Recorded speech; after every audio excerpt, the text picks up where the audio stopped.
Witajcie, witam wszystkich bardzo serdecznie. Z tej strony Wywiad, witam na Lehii. Proszony zostałem o pokazanie zooma z Kimberly i Gougen. Po angielsku będziemy słuchać. Ja też będę słuchał w tle. Zobaczymy, co ma ciekawego do powiedzenia. Już niedługo powinien się zacząć. Tak więc na razie czekamy.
Czekamy na zooma z Kimberly i Gougen dalej. Czekajcie, jeszcze coś sprawdzę u siebie.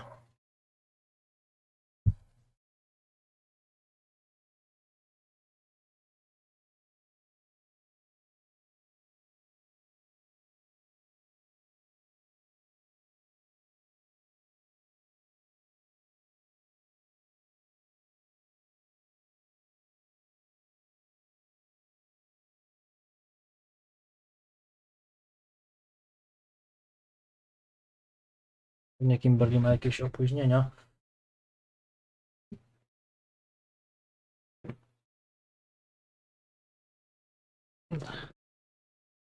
Ogólnie ważne informacje teraz były. Też niedawno. Też bym chętnie przeczytał. Ja bym powiedział, bo to są rzeczy, które warto wiedzieć i tak naprawdę wniosek jest taki, że my sami dla siebie jesteśmy zbawicielami. Nikt inny. I nie ma co wierzyć w jakieś plany. Teraz the plan, Trump i tak dalej, bo my sami musimy też działać i nie patrzeć na to, co robią inni, tylko patrzeć na siebie. Szukać w sobie tego, co jest potrzebne na dzisiejsze czasy.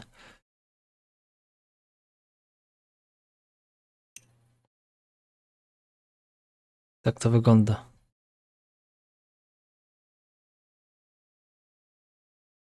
Czekamy dalej. Tyle.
Moment. Nie, to nie to. To jest oficjalny LifeForce Global Chat. Tutaj mamy kanał od LifeForce. Można sobie patrzeć, jakie są wiadomości, gdzie się wymieniają. Można zadawać pytania, które lądują do adminów i oni odpowiadają na nie. Tak to wygląda. Tutaj mamy, że końcowo to jest koniec. Witam bardzo serdecznie, Stanalon. Cześć. Mamy tutaj pokazane, jak nas straszyli, że taki sam strach w różnych latach. I tak było. SARS, bird flu, ptasia grypa. No i tak dalej, lecąc do przodu. Ebola, załamania gospodarcze i tak dalej. To wszystko było, żeby straszyć i teraz ludzie się obudzą, to będzie nie po ich myśli. Tak jakby chcieli, możecie dołączać. I teraz jeszcze pokażę Wam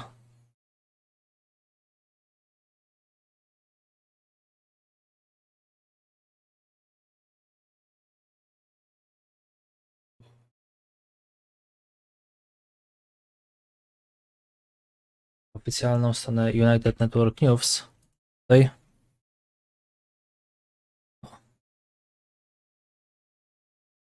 Ok. Co tam, Stanalon, słychać u Ciebie? Trzeba będzie jakiegoś live'a zrobić też na moim kanale drugim, co nie? Poradniki zarabiania. Tutaj macie wiadomości z Kimberly and Gougen. Są praktycznie codziennie. Znaczy praktycznie, no. Są przerwy też czasem, ale praktycznie cały czas informują informacje i było wczoraj, teraz też będzie dzisiaj. Czekamy teraz na Zooma. Tutaj jest 27, 26, 25 i tak dalej. To możecie sobie sprawdzać co i jak.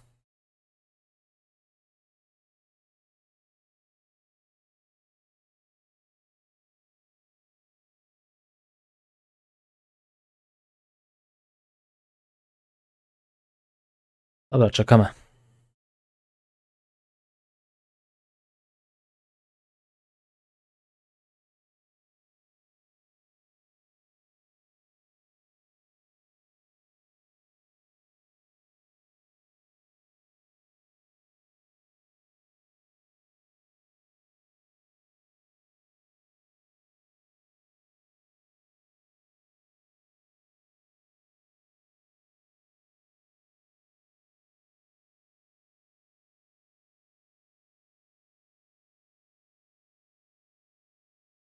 A jeszcze raz witam wszystkich bardzo serdecznie. Kto jest, niech pisze na czacie. Witam wszystkich.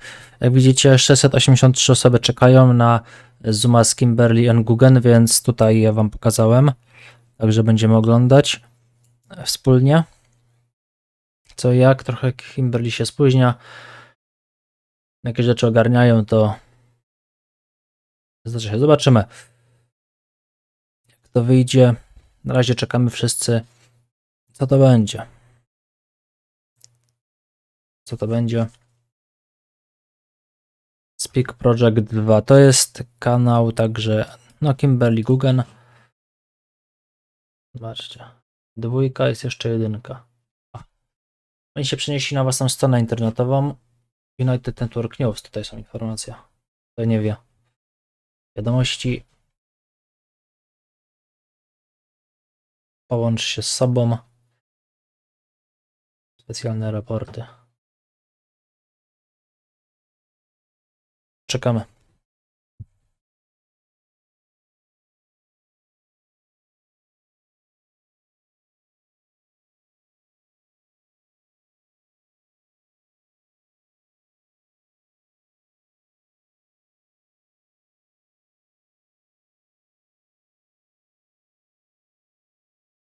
Ktoś ma jakieś pytanie, niech pisze, no.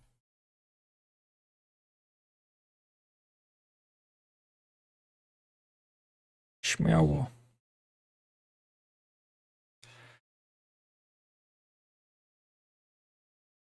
Dobra, to czekamy w takim razie.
Okej, to ustalmy tak, że Kimberly Gougen nie będzie za jakieś 15 minut, to ja to sam nagram i I tyle, zrobię z tego filmik, a będę czytał także wiadomości od Kimberly and Gougen, to będziecie mogli się dowiedzieć rzeczy ciekawych. No naprawdę, tam akurat ciekawe informacje są i sam chętnie się dowiem, bo będę czytał i sam będę patrzył po raz pierwszy, więc czekamy jeszcze do 22:30. Dobra.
O, jest Zoom z Kimberly Gougen, dostałem linka. Tutaj działa. Nie wiem czemu nie działa, ale tutaj działa. Okej, czekajcie. Już. O, jest Kimberly and Gougen. Would be like the president of the United States if we actually had a living one. Most recently with General John Raymond in the White House, because that's who's running the White House right now, tried to have them come pick me up. I've had other people try to come pick me up, and I outranked them. So there's nothing they can do. They can't put that order out without my superiors authorization, and there isn't one. Okay, so we're talking about a hierarchy, and it obviously, well, at least to me, appears that you're going off planet as well. So when you say you outrank them, can you explain where your rank is, and why would they obey that ranking sort of system? Why, who's got the power in that situation?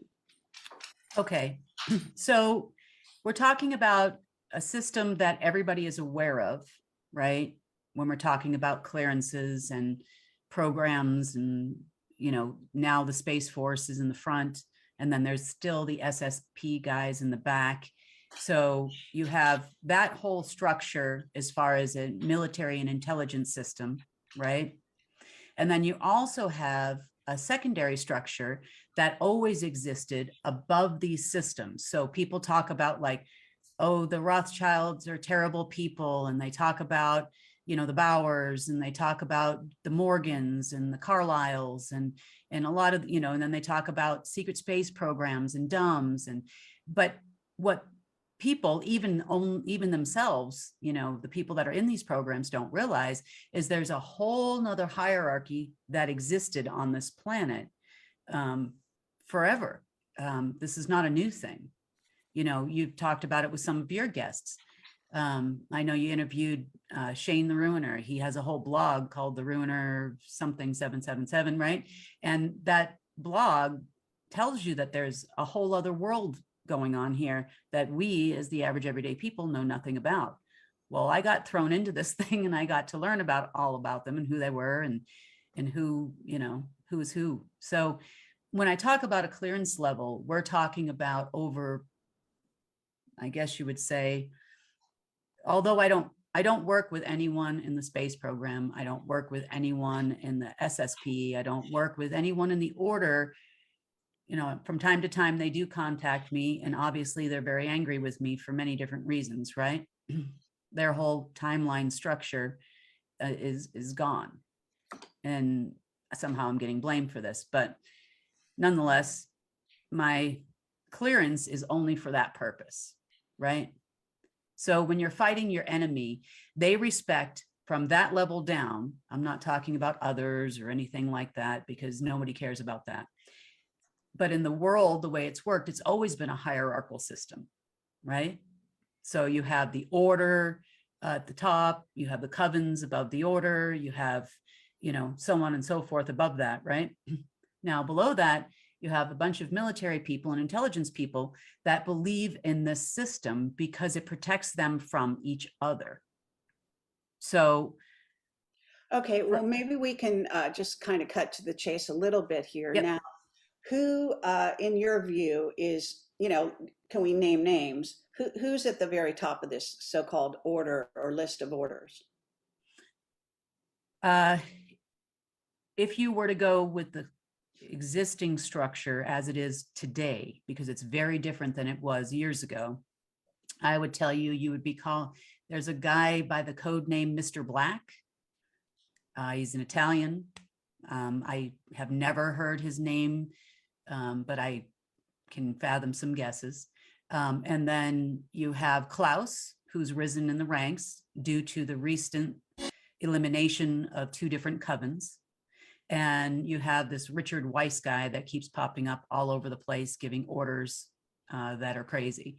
So I would say right now, since the changes that took place on the 8th of August, these 3 seem to be the one barking out orders, you know, to the White House, to the Space Force, to the Joint Chiefs of Staff. Those are the people I see most often right now.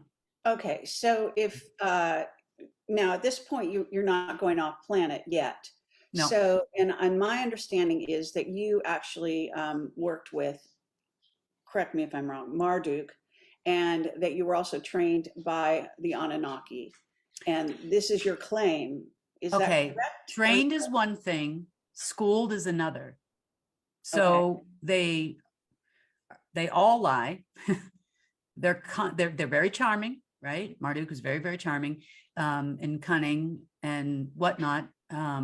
His father, Enlil, would speak in riddles all the time. You know, when the tree blows to the left, that is when it is time to go. I'm like, you know, you have to figure out what that means. And it's kind of a game for them. Humans are a game for them. We were always considered slaves. We were a farm, we're cattle. Myself, no different to them. And the one thing that they just wanted to do was be able to control me. That was it. You know, that was their goal. So Okay, I well, learned certainly from imagine them, from talking to them, a lot of things. And by them, so-called, I guess you would say, constantly trying to manipulate me.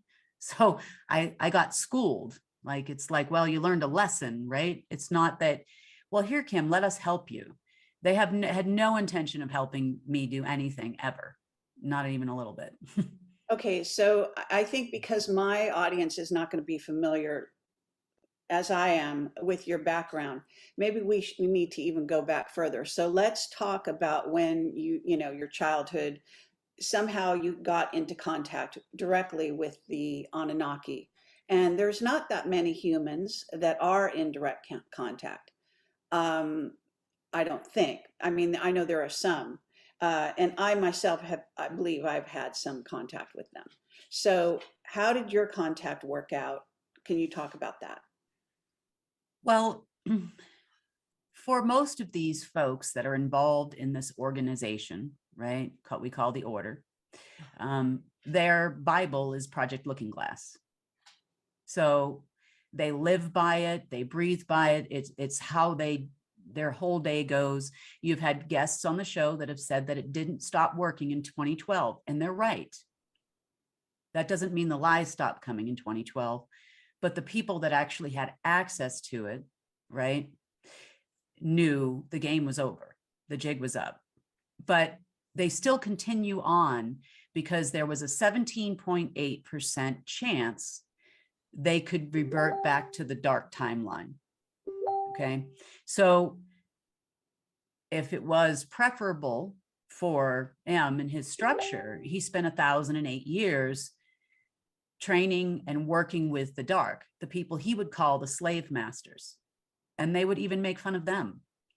But they were just so programmed and so under control, he felt that, you know, his system would continue if he could convince me that these people were the good guys.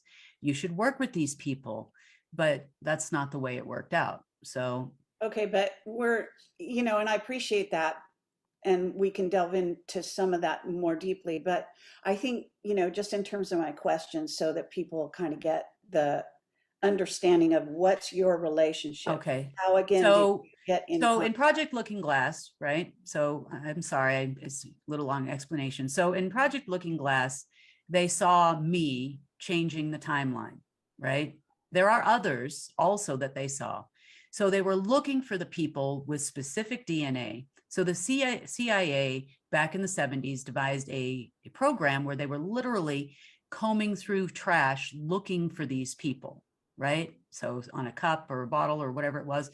So they actually located me in 1983, according to them. Now, first time I ever saw M, right, as he still looked to the day he died, I was 8 years old.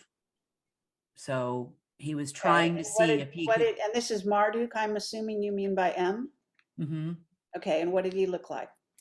He looked like an older Asian man. Okay. And until 2015, that's who I thought he was. Okay, so he manifested as an older Asian man. And was he short, tall, just regular? Average height, you know, for a man. I wouldn't, I mean, everybody's taller than me. It's hard to, so I'd say he was probably about 5'10", maybe. All right. And so did this person, like, you know, appear in your dream space, or did you see him No, walk into your house, or how did that work? physically in person. Okay. And how, just, you know, how did that happen? In other words, what was the dynamic?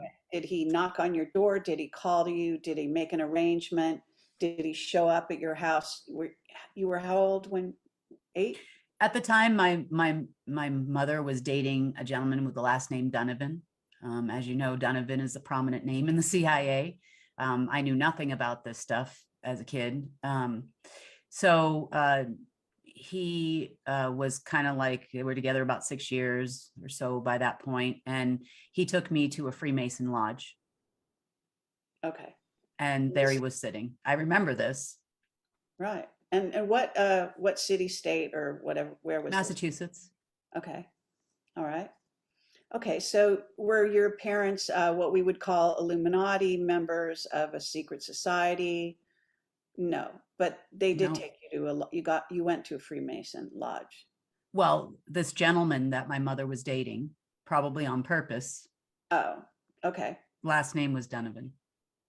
All right. So you met this Asian gentleman, and how did things proceed from that point? I was 8 years old. I mean, he, gave me 2 flowers, asked me which one I liked better. It was, kind of trying to get to know me. And I didn't really, I was 8. I had just started getting a lot of these abilities at that time. Okay. So I didn't feel like he was going to harm me in any way. I just thought it was weird that we were the only people in there. Okay. I remember Tom So- Jones playing on the jukebox. I have an audiographic and a photographic memory. So, I mean, I remember some song by Tom Jones playing in the background, and it was just kind of a little bit weird. Like, why am I sitting here talking to this guy? He tried to say it was his friend and all of these things I was meeting. So I remember that. And then I also remember in 1983, which was, I would have been 11 at the time, I was at the dentist when they came in and swabbed me to verify that I was the one that they found in their DNA program. I remember that. Okay. Yeah. So 1998, so- they came hunting for me then. I turned 25 years old, which coincides with the story that your one of the interviews you did, where he said that they found out in the mid 90s that there was no way to make their timeline work. So they came looking for me around that time again. I was being followed around everywhere in 1998. Okay, so when you started to be schooled by M, as you call him, was this in 98 or later or before that? Nope. Never saw him again until 2010. Okay, that's relatively recent. So is Yep. that when the schooling began? Yep. Okay, so let's Most specifically just- May of 2011. All right, so but they did come find you. Did you have, I mean, you were 25, certainly you were old enough to have some, understanding around you. So, and you say you had special abilities. So maybe you want to talk a little bit about the special abilities and why at 25 you became aware of them. They were tracking you down. What were they tracking you down for? Why did they think you were going to help their timeline or hurt it? So the ability started about 8. So I always had an intuitive ability. I would see the lights in the darkness. I would see all kinds of things in people and around people that nobody else could see but me. I never told a soul. I had an experience at 14 years old with a guy that started at my work. He looked kind of Egyptian, didn't know who that person was. And, I was babysitting. He came over to the house. I was a young 15, 16-year-old girl. He was cute. I didn't know any better. And, so he jumps on top of me at some point during this movie we're watching, and his eyes glowed green. So, and he said, "Welcome to my world." I had no idea who this person was. Turns out later, I didn't find out until about 2012, 2013, that his nickname was the Dark Prince, and he was one of the parents. No, so I didn't know. He was one of the whats? The parents. They Parents. were called the parents. So Parents you of had, what? well, in on Earth, so to Mhm. speak, right? Marduk was like the manager, the farm manager, because we're a farm. So he was the farm manager. Then you had Enki and Enlil, right? His brother, and right. Okay, so right below them, you would have had this group of humans that they would have called themselves humans of the future. They had superior technology. They lived thousands of years. Those are the parents. So these are the human hybrids. What some Humans would of call Nephilim. What we would have been if we were not interfered with. That's what I like to say. Okay. All right. So he was one of those? Yes. Okay. And so when he jumped on top of you, I threw him across the room. oh, okay. And like, what is that? Who are you? He would never answer me. He just sat there and looked at me. Okay. Yeah. And then, okay, so that was your experience at 14. Around 15, 16. At the age of 25, I was living a normal life. I was working for a bank. You know, I mean, of course, I always had my abilities, my intuition. I just had no idea why all of a sudden, if I went to lunch with a friend, 20 men came rushing in after me. I mean, I didn't think I was that great. I'm like, why is this happening? So you know, and then it ended as quickly as it started. And according to people I met later, they said I wasn't ready yet. But 2 ages that they try to, how do you say it? They believe are milestones in a human's life is 25. They believe you start to think and you know, your abilities get stronger. And then also at 40. So Okay. they were really trying to make sure that by the time I hit the age of 40, that I did not perform the function that we're performing right now, doing the things that we're doing right now. Okay. So you went through your life and did you have, you know, again, you said you got schooled in 2010, I think it is. So did you, you know, I don't know how old you are. So was this, had you reached 40 and I'll be 49 this month. So, okay. So was that when you reached 40 that they contacted you and started, as you calling it, schooled you, or how does that work? Well, what happened is so I was always in banking. I started 3 different banks, companies.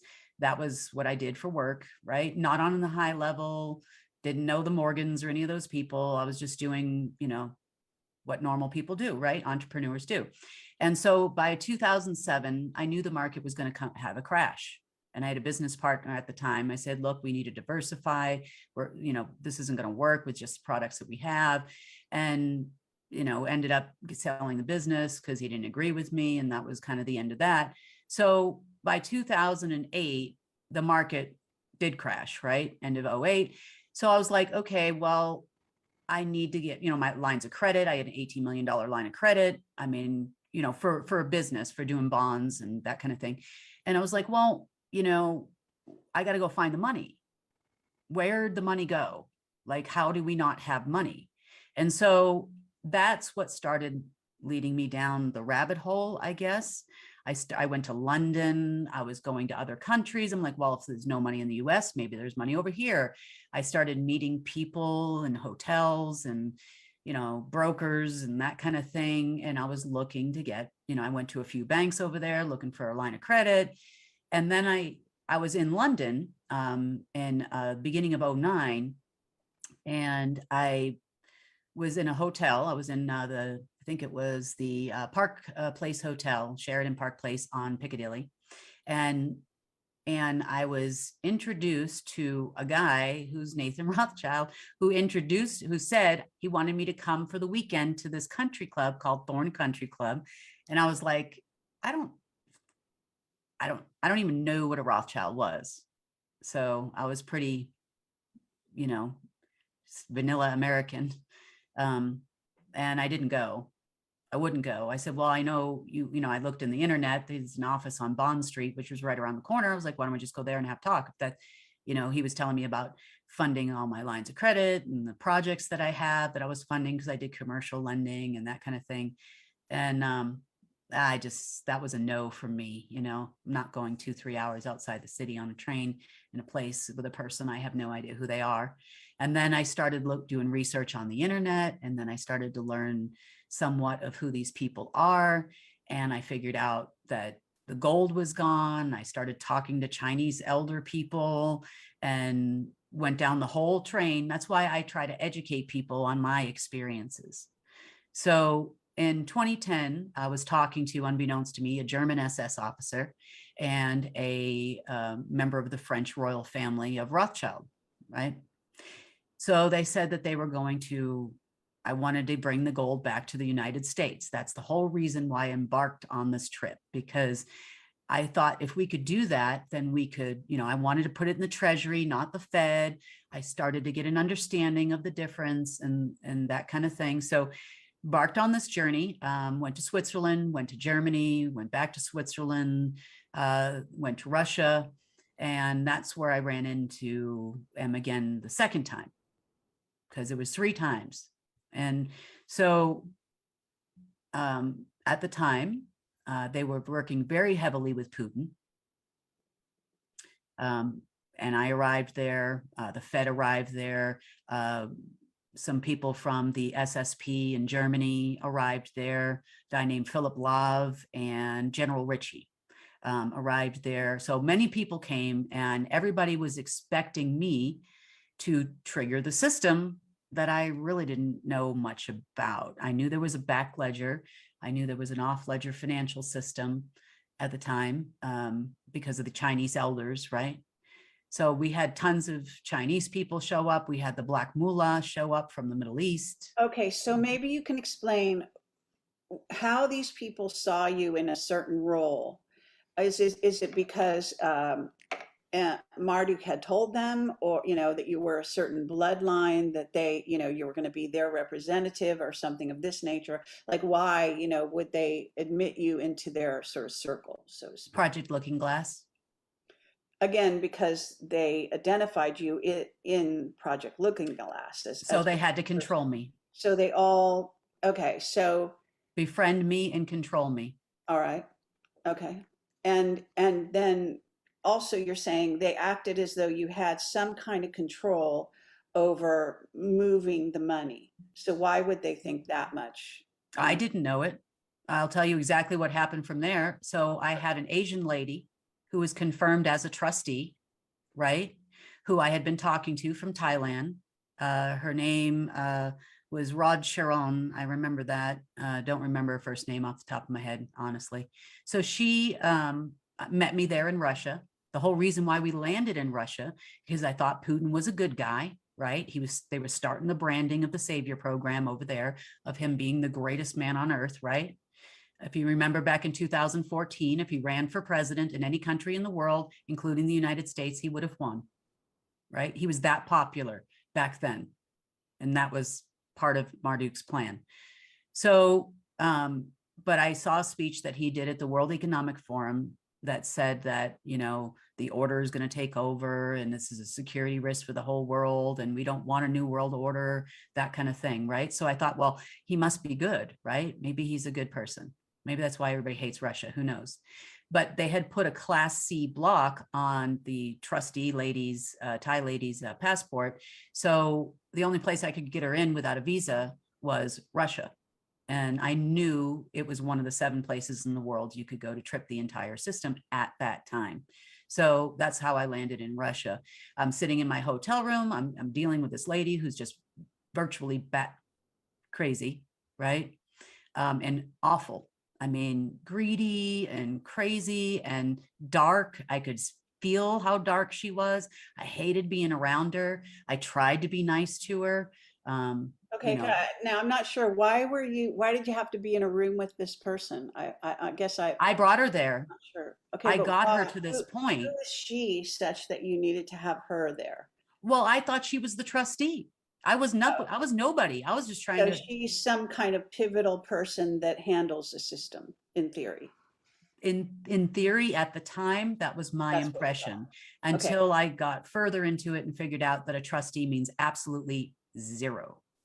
So yeah, Marduk always had the final say. Was she Asian? Yeah. Okay. Yeah.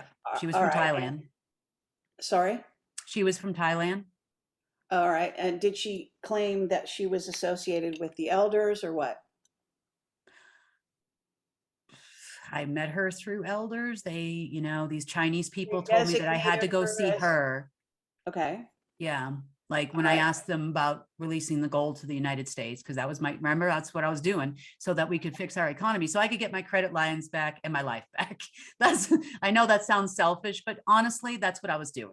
Right. So I meet her and in Russia, finally, physically in person. We spent many hours on the phone, and we landed there. And that's when everybody else showed up, because they thought, now to me, I was just arranging for this woman to do this job, right? This greedy, selfish, horrible woman with awful, awful energy. I mean, awful, to do her job, right?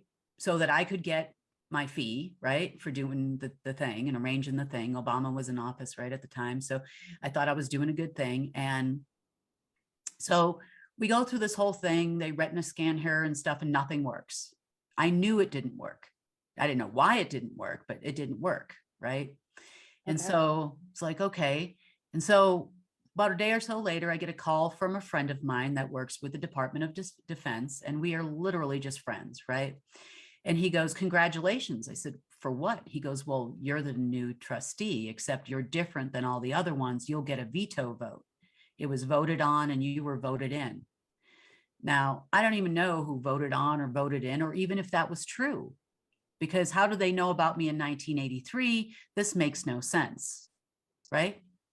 In 1983, they knew I was there. They came and saw me when I was 8 years old. It's the same guy. Right. He didn't But age a again, minute. they're using Project Looking Glass, so all these people are following that. And well, let's just also say that Project Looking Glass is in essence an AI. I mean, so that people understand. It's I a would agree. technology, but it's also an AI. And it's also fed by someone.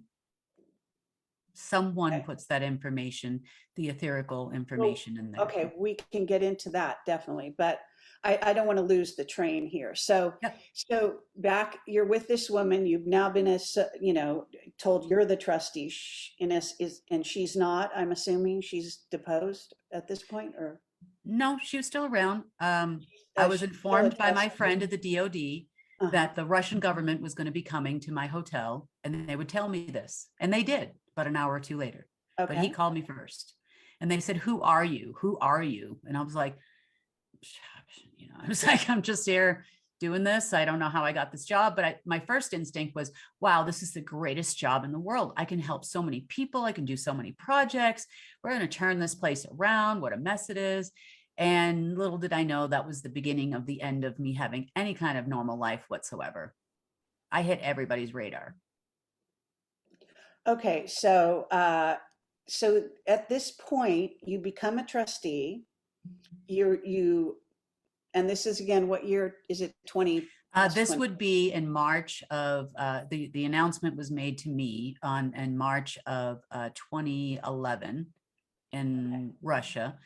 And I left Russia on April 5th, 2011. And whatever you want to call the old Asian man, Marduk, told me that he would be in touch. About mid-May, he called me. And we spent about, I remember my cell phone bills, 35,000 minutes, in a month, talking constantly. On the phone. Is that what Mhm. you're saying? Okay. Yeah. Now, I'm just curious because at this point you're getting sort of very deeply involved. Did you have like, psychic dreams? Did you have visitations? Did you have what one might call preparation in any way, sort of, in your dreams and or visions and or psychic information coming at you prior to this kinds of stuff? I did. Right before this happened. So before I landed in Switzerland and Germany in September of 2010, okay, so this trip didn't take place till November, and I was gone for several months out of the country. So in September of 2010, I was taken to China, okay. I went on about a 10-mile hike with some little old guy who was about up to my shoulders, and I'm about 5'5", 5'6", so he was very short, wearing a white Asian type suit, not a Thai suit, like an American suit. And he didn't speak English, so I had a translator there. And we got taken by a truck to a spot, let out there, went about, it had to be a solid 10 miles into the woods, right? And we went down, there was a stone staircase, and we went down the staircase around the corner, And we ended up in a room, and there was a sun in the tile on the floor, and then there was some Georgian columns. It wasn't a very large room, and there were other people already in there waiting. So there was white people, there was, you know, Asian people, there was African people. I mean, you know, there was people of all colors in there, and everybody was just sitting around talking to each other. So, you know, of course, the guy that I went with didn't speak English. So I was just kind of like observing. So at one point in time, everybody started going around, and they were standing on the points of the sun. Now the sun in the floor has, it was like a brown tile shaped in the floor. If that makes any sense, like a mosaic sun. Yeah, sure. And then everybody started standing on these points around the sun. And there was probably about 30 or 40 people in there. So they bring out this box, right? A very pretty box, looked to be gold or some kind of metal to me. And there were rods that went through the two sides, like the old casket style. And they brought it and they put it in the middle of the floor. I'm like, oh God, did someone die, or is someone going to die? Because it looked like a casket to me, right? So I'm just sitting there.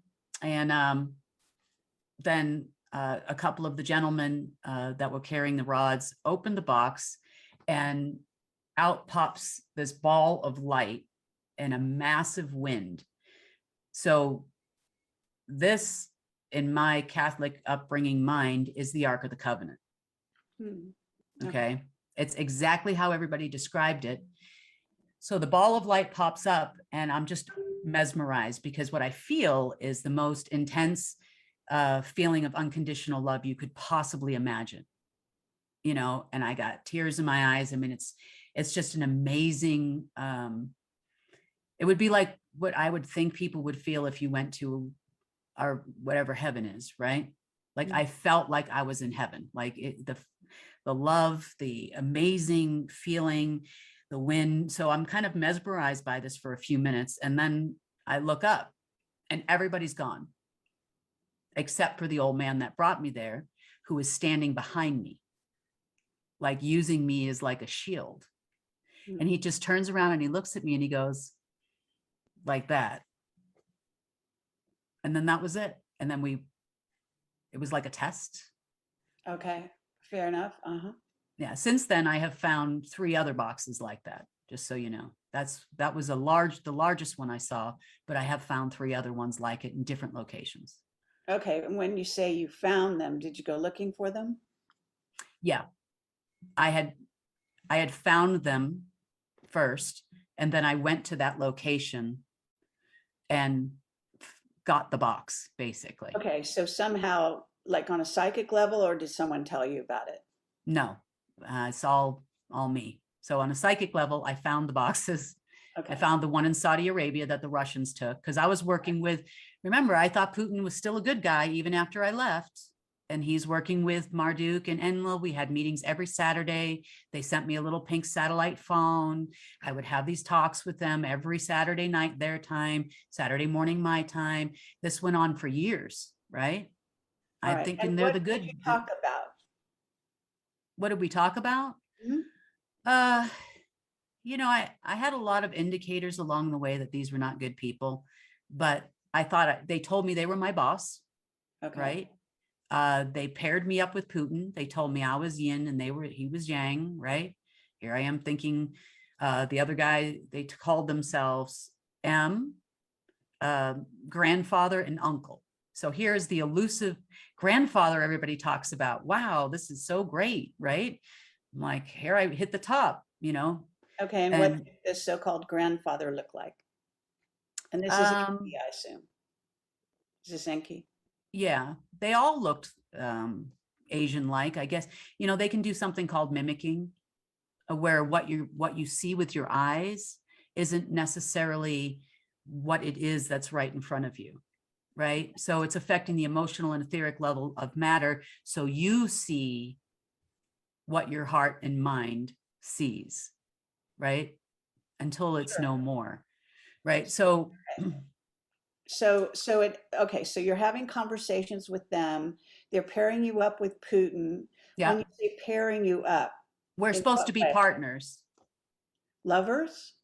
Oh yeah, they wanted that too. They said that would be really good if that worked out. Okay, and was Putin there in person when this was going on?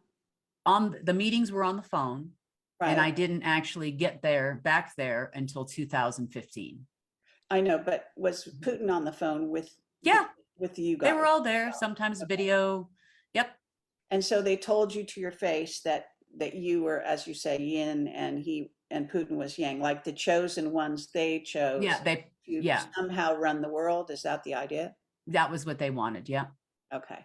So okay, so at that point you're again, just remind me, how old are you at this point?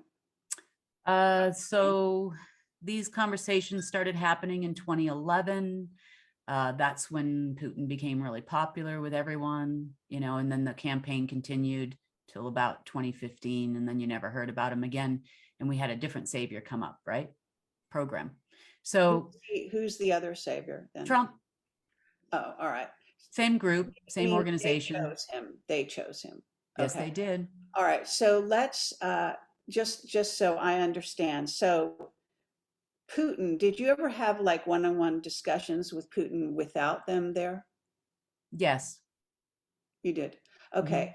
And what about this idea that Putin actually was replaced by a clone at a certain point? That happened in 2015. Okay. Failures just to secure the asset. Meaning he failed them. The human one either died or got replaced by a clone, right? There are reports, and I never got the real clear story, that he hadn't been himself even prior to 2015. But I will tell you this, whenever you see someone show up with the black eye, and then, one eye kind of goes like this and that kind of thing, and then the bulging eyes, lots of times that's an indication of a viral infection, like Mattis, General Mattis. Okay. All right. Okay. So Soros.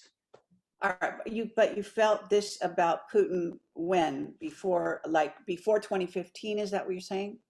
Before he was replaced by I went back to Russia in July of 2015. And I was supposed to meet with everyone, including him. I met with grandfather and M and uncle, and M and I got into it because I didn't agree with what he was doing. So I already figured out a lot of things about November of the year prior. So it had been several months since I had been questioning them in totality. So I only went there to meet them face to face and confront them. That was my purpose for going, right? Mm-hmm.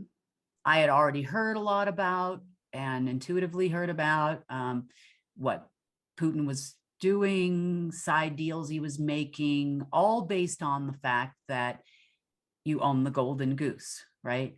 Now, I didn't know this at the time until this incident. So during this incident, there was a confrontation between me and M. I saw what M really was. Which was? When they get angry, you can't hold the emotional level of matter, right? So I was making him very angry, and all of a sudden this big white dragon looking thing, I was just like, remember, I didn't know anything about others really, at the time, nothing, I just knew demon, kill it, right? So I was pretty good at that point with the ether, right? And it can be used as a weapon, can also be used to save you, can be used to shield you, does many, many things that humans will, I hope in the very near future, all learn how to do, right? Sure. It's like our white magic, I guess you would say, because it's source's energy. Yes. So, okay. So anyway, so it went down. So I assumed I killed it. I found out later it was like a coma of some sort, and they said that he would be back. And I was like, okay. So the other two were very scared at that point because of what happened. And Putin never came to this second part. Now, I did meet Putin face to face a couple times prior to this. You know, he's still a spook. I mean, the guy's a spook. He still acts like a spook. He walks like a spook. He talks like a spook. Okay, He's a but Russian this is spook. again the clone, right? Not a clone at that point. No. Oh, He okay. didn't actually die until 2015. Okay, but I thought this all happened in 2015, no? Well, Putin was gone, right? So what happens is When with you it, supposedly killed what you thought was a Marduk. demon, Marduk. Just Marduk. What? Just Marduk. Okay, but I'm thinking that you said there were two guys in the room. One of them, was that not Putin? No, Zinke and Enlil, uncle and grandfather. Okay, and so they stood by and you kind of killed, or well, you I did a knocked it blow. out. You gave a blow to knocked It out. was like in a coma. And then I felt bad about it. You did, but how did they feel? Shocked. They just looked shocked. Okay, And that so was- they didn't think you had that kind of power. Yeah. All right. And so then Putin, but you were in Russia, right? This is in Russia. So, Mhm. but Putin wasn't in that meeting. Is No, that- I was supposed to, this was like probably on a Wednesday or Thursday, and he was supposed to come on, he used to only come on Saturday nights. So I was supposed to be there this whole time, and we were all going to be singing Kumbaya, so they thought, right? And then they were going to bring him in, and then there was going to be some kind of a ceremony, they said, and all this. I didn't believe any of this stuff, really. Honestly, I didn't at this point. I didn't even believe anything they said. There were way too many inconsistencies at that. And I started learning, right? So I went there with in an attempt to confront them, because there was, I mean, I would go find a box, right? Like one of these special boxes. All of a sudden, you know, there's rumors on the internet about Putin taking the Ark of the Covenant from Saudi Arabia. Do you remember that in the news? It was like in alt media, and then for a Okay. while. But anyway, it's probably still out there. But it was me that found it. It was me that went there. The one that's in St. Petersburg, it was me that found that one, right? Nobody had, there's 7 of these things, right? And after the third one, after they took them all, I stopped looking. So, Okay. Was there a motivation to find the boxes? Is there some kind of, prophecy associated with the number of boxes? And if you find them all, then something happens? I mean, is this the motivation in finding it? no. No, it's a very long story. Let's just put it this way to you. All right. There's been many spells on the planet, right? Energy magic, as they call it, energy binding. Money is an energy binder. Triangles, shapes to bind your person top to bottom, where there's always an interruption, soul trap, soul catching. And that's what these are. And there was another one that was up on a ship. So there's one in the United States. They broke it. So there's a few of them around. Okay, so 2015 is relatively recent. And are you trying to say that you really still weren't that aware of kind of the structure of, the whole game, let's say? But Yep. now you do a wonderful presentation about the structure. So you've obviously educated yourself. So how did you do that? Okay, so By them, after or did this, you do it on your own? meeting happened, they didn't want to meet me in person again. We were talking on the phone. I was like, are we having this meeting this weekend or what? What's going on? Everybody was scared at that point. And then they told me, just wait, be patient. You have to wait until September. Now I know why I would have had to wait until September. I'm like, look, I need money. The world needs money. We need to start transferring this money. If I'm the trustee, then, we need to get it moving. Right. So they stopped answering the phone. They told me they were going to a meeting. and that, which was the others meeting I have been discussing recently. I didn't know that at the time. So they would go. Now, I'm thinking this others meeting must have to do with other beings from other planets. Well, yeah, they were too, right? They're not from here. Sure, They've been here for they're thousands of years. Anunnaki, but aside from them, when you say the others, I'm assuming you mean other than the Anunnaki, other than them. So the others would be other beings from, because at some point I was going to ask you, you know, obviously, if you know the story of this planet, you know what's going on, then you know there are lots of races of beings that have tried to come in here, manipulate our genome, and have wars with each other. And that the Anunnaki think they run the place, but they're not completely in control. That is correct. They were partners with two other groups. They were partners with the Abraxas and the Mantids. Now, the original race of planet Earth are the Saurons, right? Either Saurons or Raptors. They kind of look like Raptors. Well, okay, that's one race, but yeah, okay. Very nice folks.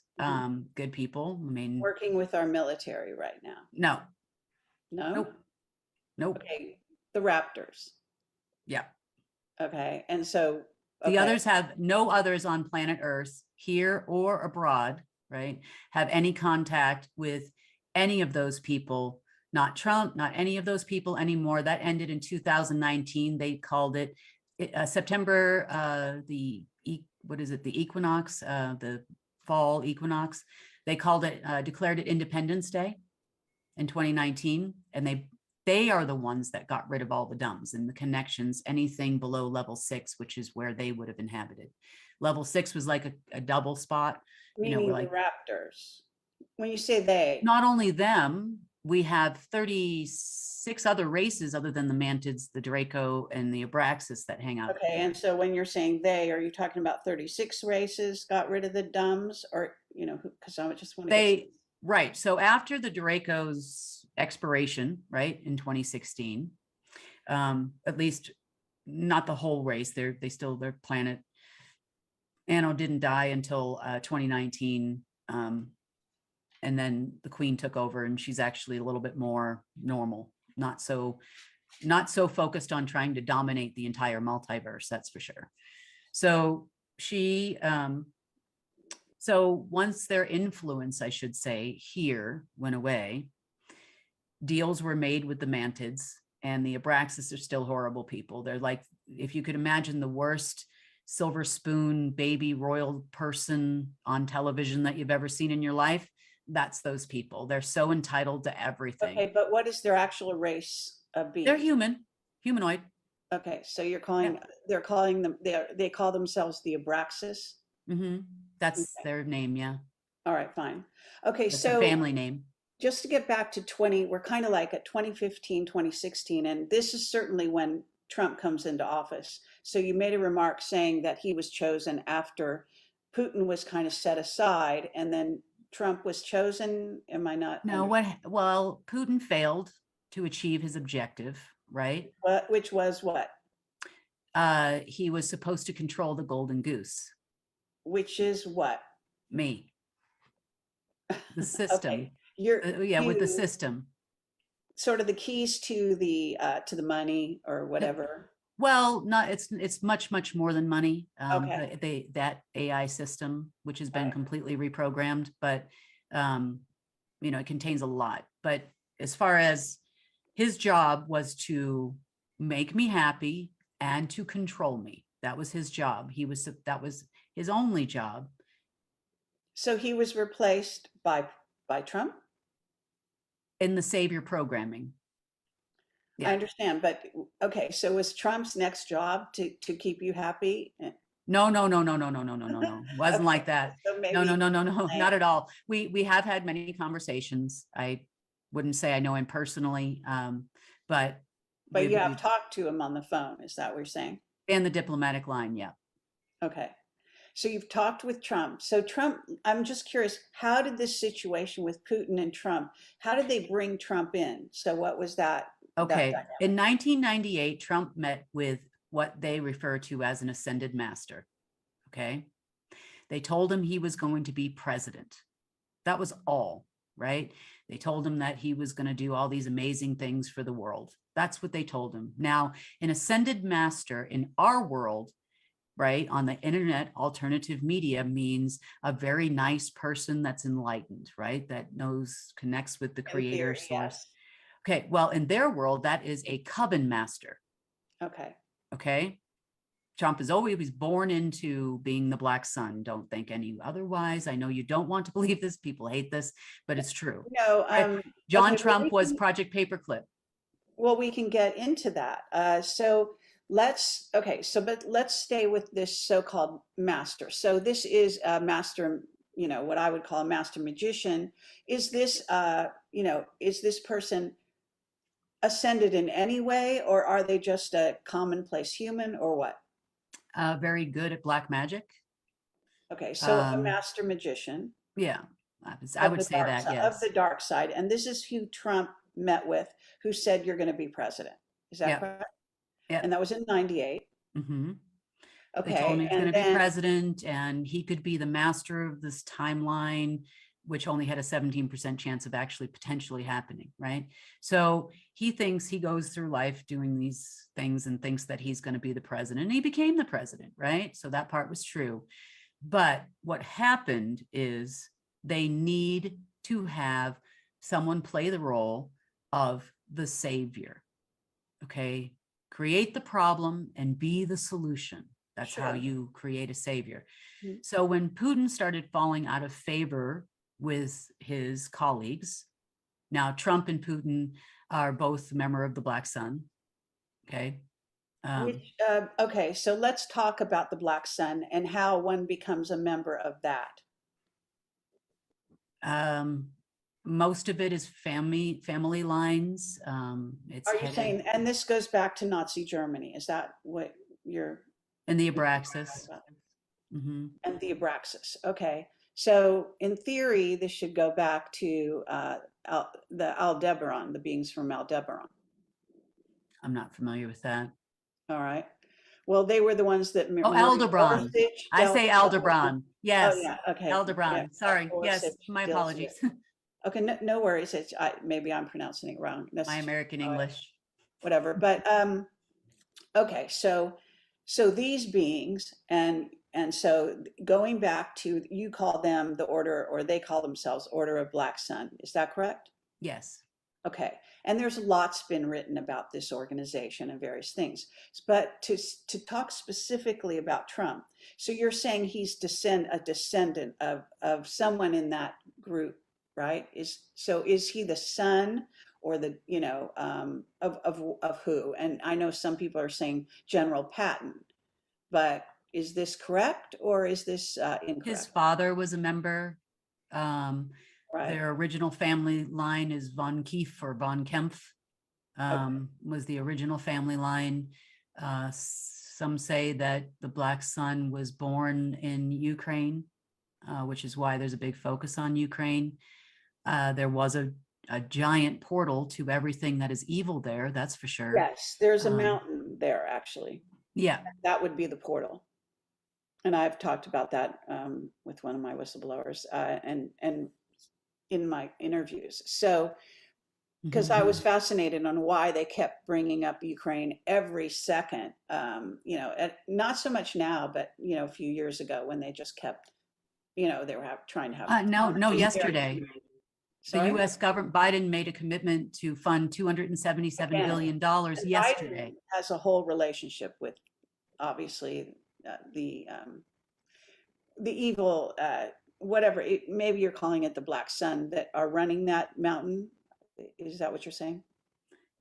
Yeah, and the beings, So these are the beings from Aldebaran, and you say it a little differently than I. Yes? I would say they have a working relationship. I would say that the others call the being that runs what you would call the underworld or the dark side of the multiverse, or the Black Sun, which is the equal and opposite to our sun on the other side. Okay. Okay. That parallel Earth.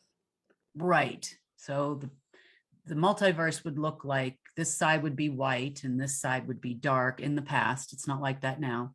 And the ruler of this side would be the dark overlord, one who needs to destroy in order to create. That is why the black sun worships death, so that they can get favor and bring some of these folks onto planet Earth. Now, why we're called Midgard is because we are right on the line between the two.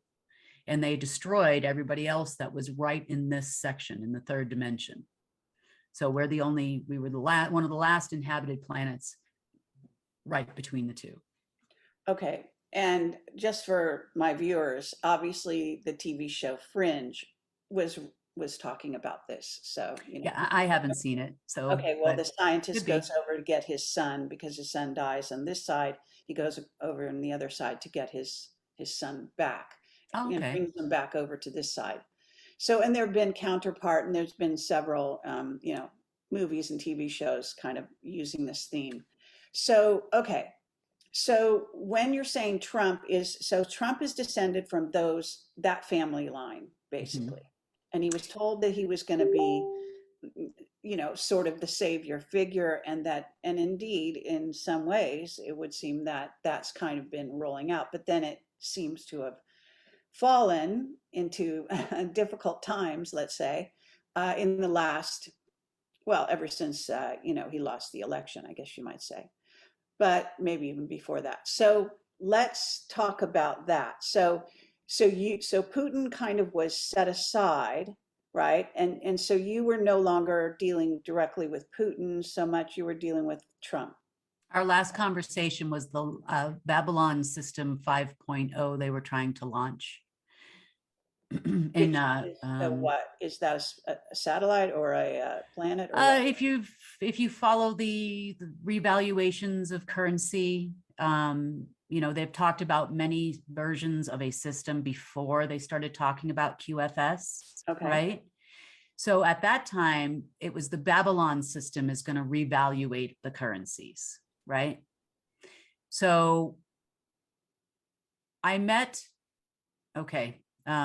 I'll make this as quick as because we could talk for hours. I know telling the story, I appreciate that. I met, so after and these people weren't calling me back, I met another group of others there who are what you would call the short grays, I guess you would call them. Yeah. And they are computer and financial experts. And so I was like, well, what am I going to do now? Basically, you know, I need to get into the system. Oh, you think that they're AI? You said? Yeah, they definitely are. They're motivated and under orders from AI. Yeah, basically. I've seen one of them in a med bed who almost died. Yeah, whatever. Yeah. So they seem to be very nice, very friendly. Okay. I mean, still are to this day. If they are AI, they're nice AI, I guess. I don't know. Sure. I never asked that question. I watched the guy bleed, so I assumed, you know. Yeah, but that doesn't mean you're not, you know, whatever. Go ahead. So let's continue. All right. So I meet these guys and they said, well, you don't need them, right? We have the key. We have the other key, right? Now, according to them, their planet, right, from Zeta, something or other, right?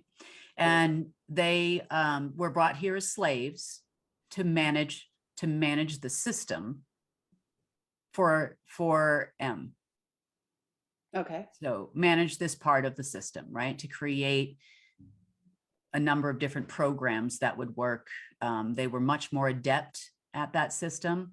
Now, the Mantids were actually the creator of the technology in the first place. And it did not only exist here, it existed everywhere.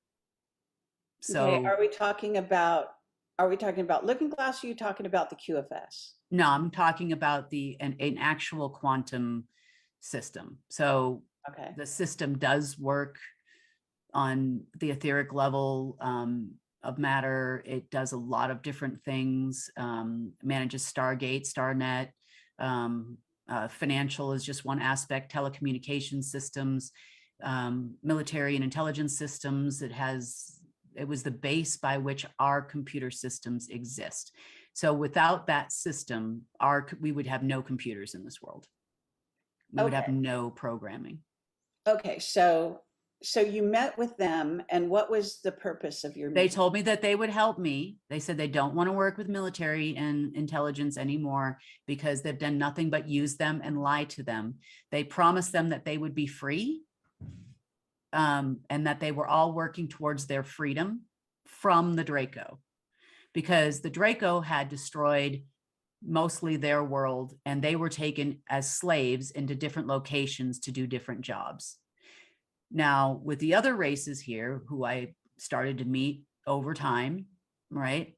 But they were the first ones. So it was right after the harvest moon order crazy ceremony thing that I finally started to learn the system. Was Okay, about what year again? we're still in 2015. Okay. All right. So you became introduced to the Zeta. Yeah. You met with them, and they told you they wanted to work with you. Now, They told me they would help me in an agreement that, you know, remember most of these other folks that are here, that live here, that this is their home, right?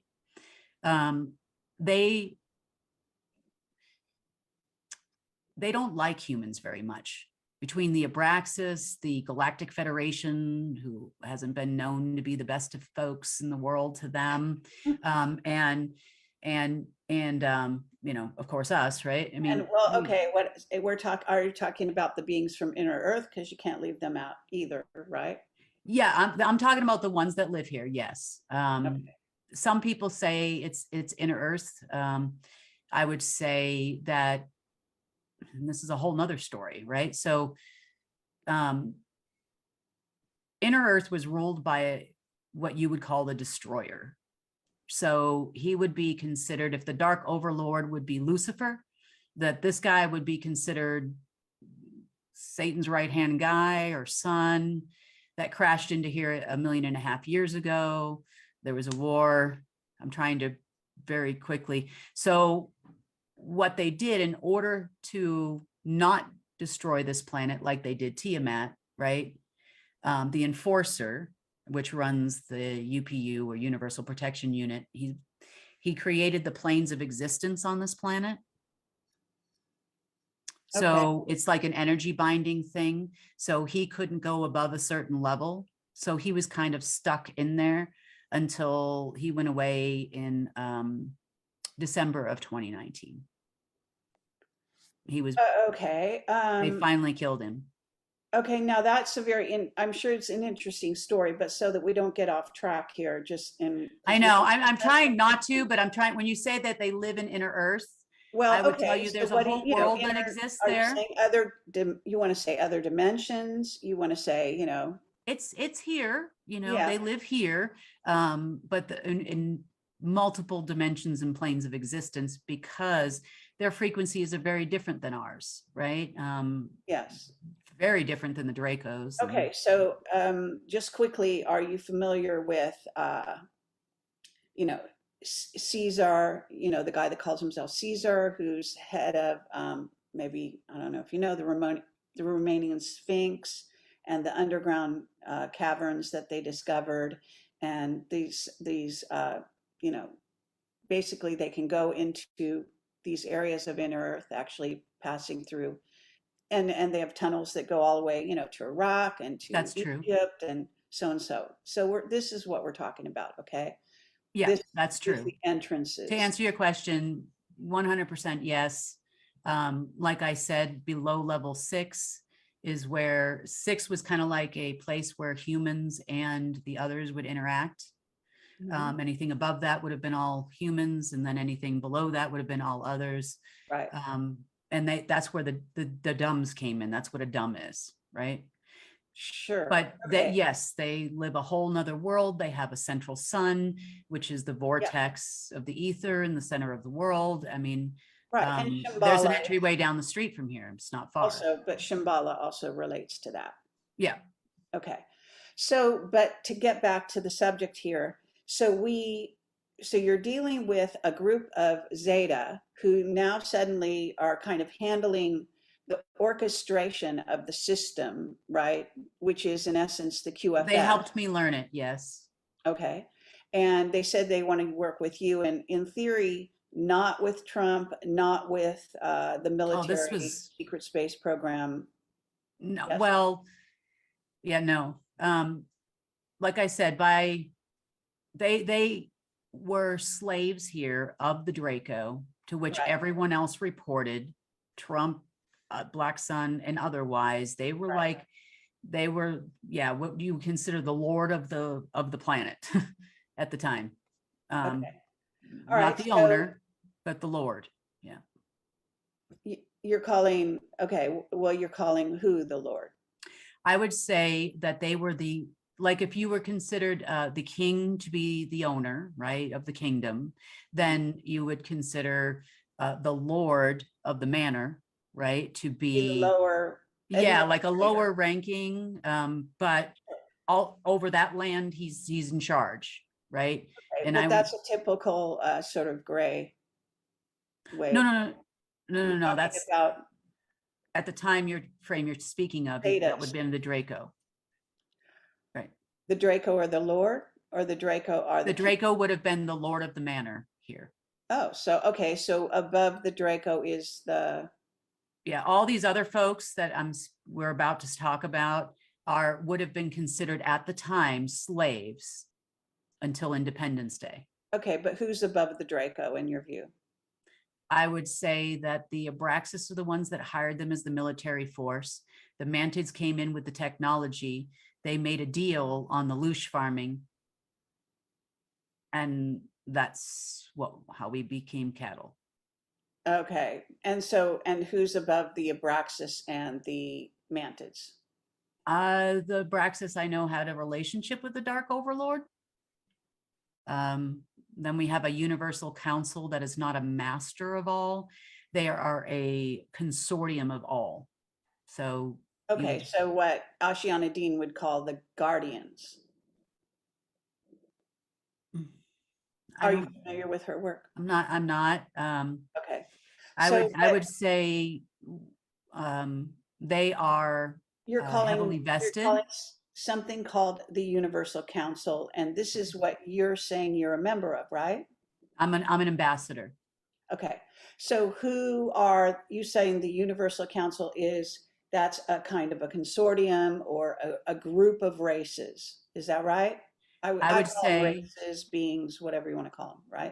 I would say that if you were to take a representative of every inhabited rock in the multiverse, you would then have the overall Universal Council, and then you have a bench in the front, right, and then there's a commentator lady, and depending on why you're there, this would be considered court. If there was a violation of an agreement or a treaty or whatnot, this is where you would go, as it relates to relations with other planets and other races. Okay, and just to, for people that are kind of trying to visualize this, are any of these beings above 60?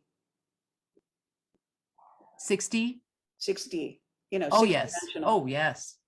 Okay, so yes. so because you're going above going above the Draco, you're going up to a level of guardian races, but you're not talking about necessarily beings that have to manifest in a body, right?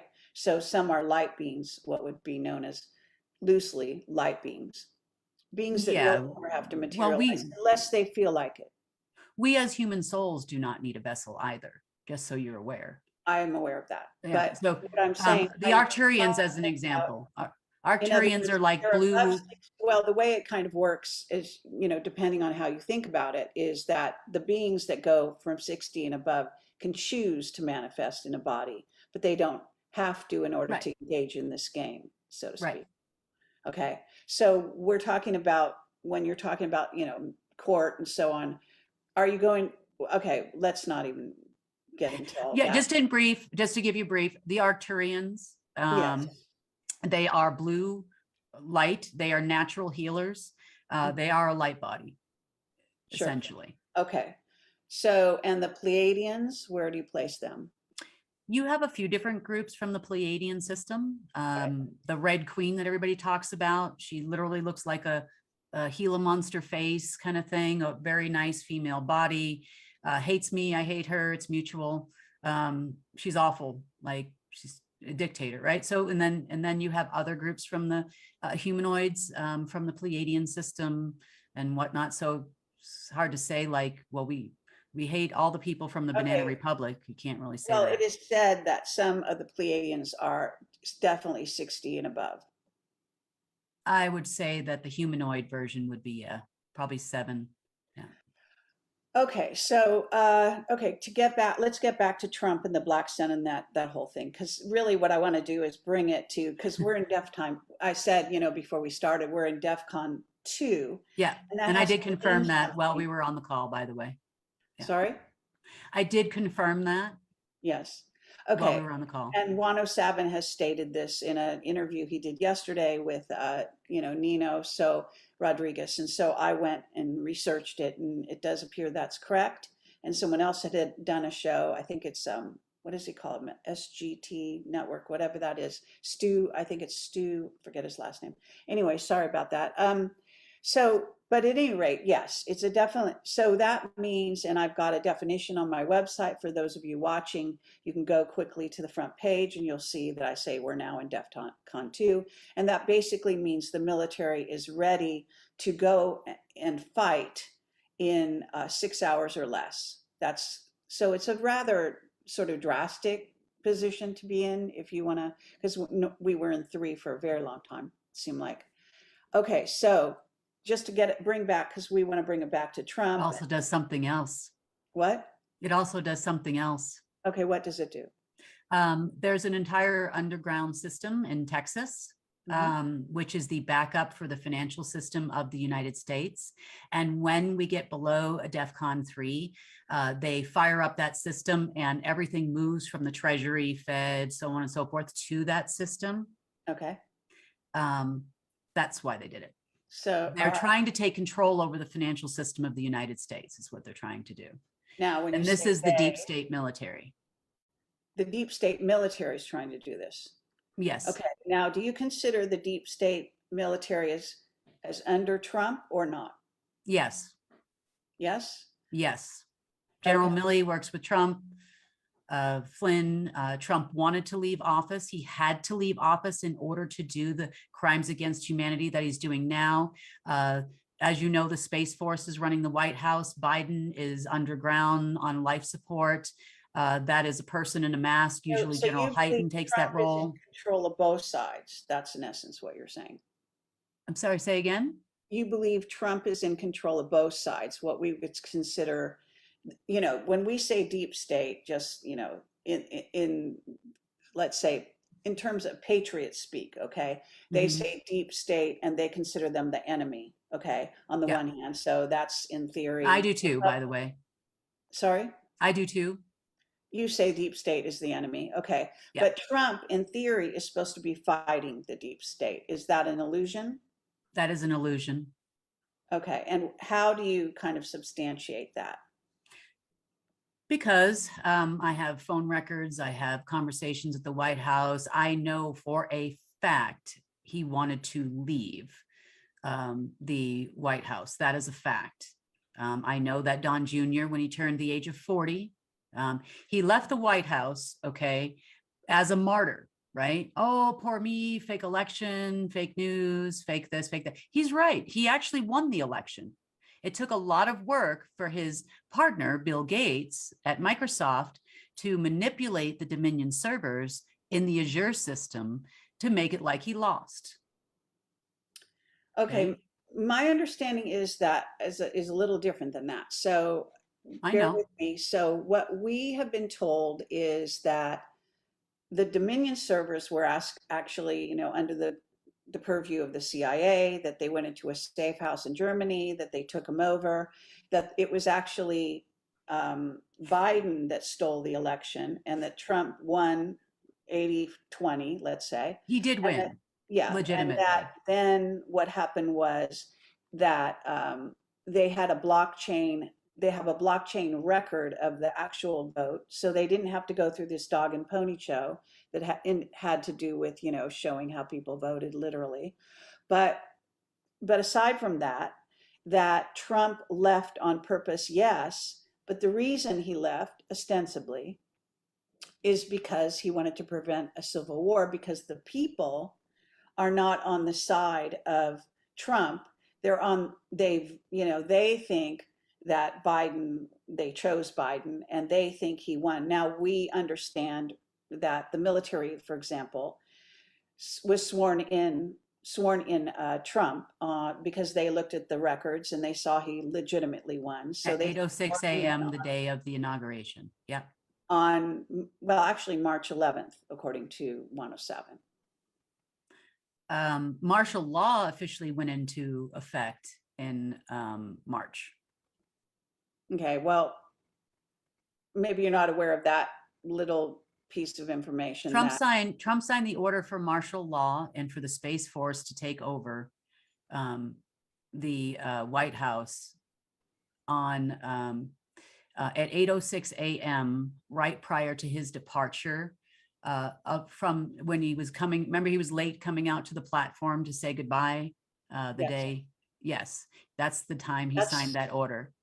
Okay, so you believe that he was already inaugurated by the military at that point? No, he was not inaugurated at all. He declared martial law, which put the military in charge. Okay. As of was that the 6th? I don't know. Was it actually the 6th of the January? Inauguration was when he said goodbye and left the White House, and then they did the fake Biden show. That was on the 20th of January, right? Oh, it was. Okay. So 20th of January. So this date, I'm just saying the date of March 11th, because it was supposed to be a reverse, you know, of the date of 3/11 being, 11/3 being the vote, and then 3/11 being him being acknowledged. The militaries of the world decided to declare global martial law in March of, 2020. Okay. They have a system. While Trump's still in office. While he was still in office, they wanted to declare martial law. Now, if you know these people, they only do things on an equinox, right? Or a solar, whatever you call that. So March 20th is the day. That's the spring equinox. That's the first day of the new year in their world. I'm talking about 2021. So after Biden. And I'll get there for you. I'll get there. So all of those systems go through the AVILP4 system, and they expected, now that they declared martial law, it was never ratified in the Hall of Records, right? So it was never approved. And on top of all that, it rings my system. It rings the system I run, right? So the AVILP4, which is the military financial system, they kept hitting the button. So I let them sit there for a couple of days, and then I finally answered. This is Commander Kimberly Gougen. How can I assist you? And then nobody answered me back, at least not the US. They were expecting someone else, others or someone, but it was me. So then fast forward a year later, we go through this tumultuous election and whatnot. Well, Trump also signed an order for martial law. That is what gave the power for the Space Force to take over the White House, okay? Run by John Raymond. Yeah. Okay, and that is when? That was January 20th, during the inauguration. I might have the day off by 20th, 21st or whatever. All right, fair enough. 8:06 a.m. If you got CIA people, military people, that is the exact time he signed that order on his way to the platform. 8:06 a.m. Eastern Standard Time. Okay, so at that point, it put the United States under military law, martial laws, as you're saying, and that was also when Biden, the puppet, basically was put into place, right? He became the so-called figurehead. Yeah. But so this whole sort of dog and pony show that's going on right now, to some degree, is orchestrated, then you're saying, by Trump, correct? And his correct. team. And the plan of the deep state at that time was to stage it as to blow up the platform during the ceremony. That was stopped by Homeland Security, bomb squad, by the way. To blow up what platform? It was all a stage. So, Okay, the but inauguration platform, where Biden was being inaugurated on the 6th? yes, We're back on the 6th. Okay. yes. And they were going to blow up this platform, and then he would have never been inaugurated. And, Trump was going to go back up in, but until there was a pivotal moment. Okay. On Friday, before this inauguration ceremony, right? Maybe it was like right around the election. I don't think the election results had been decided just yet. Trump was promised by this Richard Weiss guy, on his website, senatusconsultum.eu. He was promised he would get a higher position in the order than president if he threw the election. So he agreed. This would have been right before Election Day. Okay, because I remember this now. So he agreed not to. And then they told him after he threw the election that he wasn't worthy of the position, which is a very common thing they do. You did not pass the test. You're not worthy of the position. Okay. Well, it sounds like he's not in charge then. Who's that he's reporting to? The Black Sun. So they had, in one hand, said they were going to give him, he would throw the election. He Yep. did what they said, and then Yep. he was going to get a higher position. What higher position would there be than president of the United States? Oh, many, many higher. The order is way I higher know, than, but for yeah. the purposes of my audience, working here, Positions like in covens, Pindar positions, Dragon family positions, the people that really run this country, the deep state's position. For example, he was promised he would be the Black Dragon or the Black Sun head of North America, which would basically make him the king of America and Canada in their world. Okay, so just so we have this straight, because I want to make sure that my audience understands you, and so that kind of goes through me also. So what you're saying is that because, the patriots believe firmly that he is against, in essence, what has in essence become, some people call it the Fourth Reich, what has descended on our country and in fact the world at this point, which is this kind of Nazi, way of running the countries. Okay. So at the present time, the way Trump is sort of drawn to be is he and his team, Q and all of this, are fighting the good fight for our freedom against the deep state. And you're saying he's working with them. Yes. Okay. And for them, basically. Okay. Was born into it. Yes. Right. Okay. So then who is working against them? You.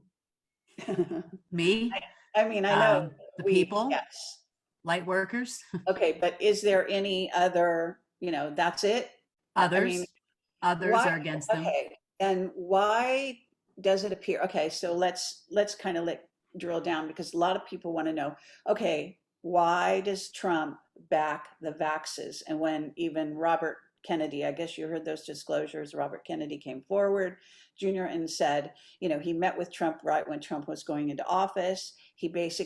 Trump told him then that he was anti-vax and that he wouldn't vaccinate his children. That's in the discussion. That's actually public record.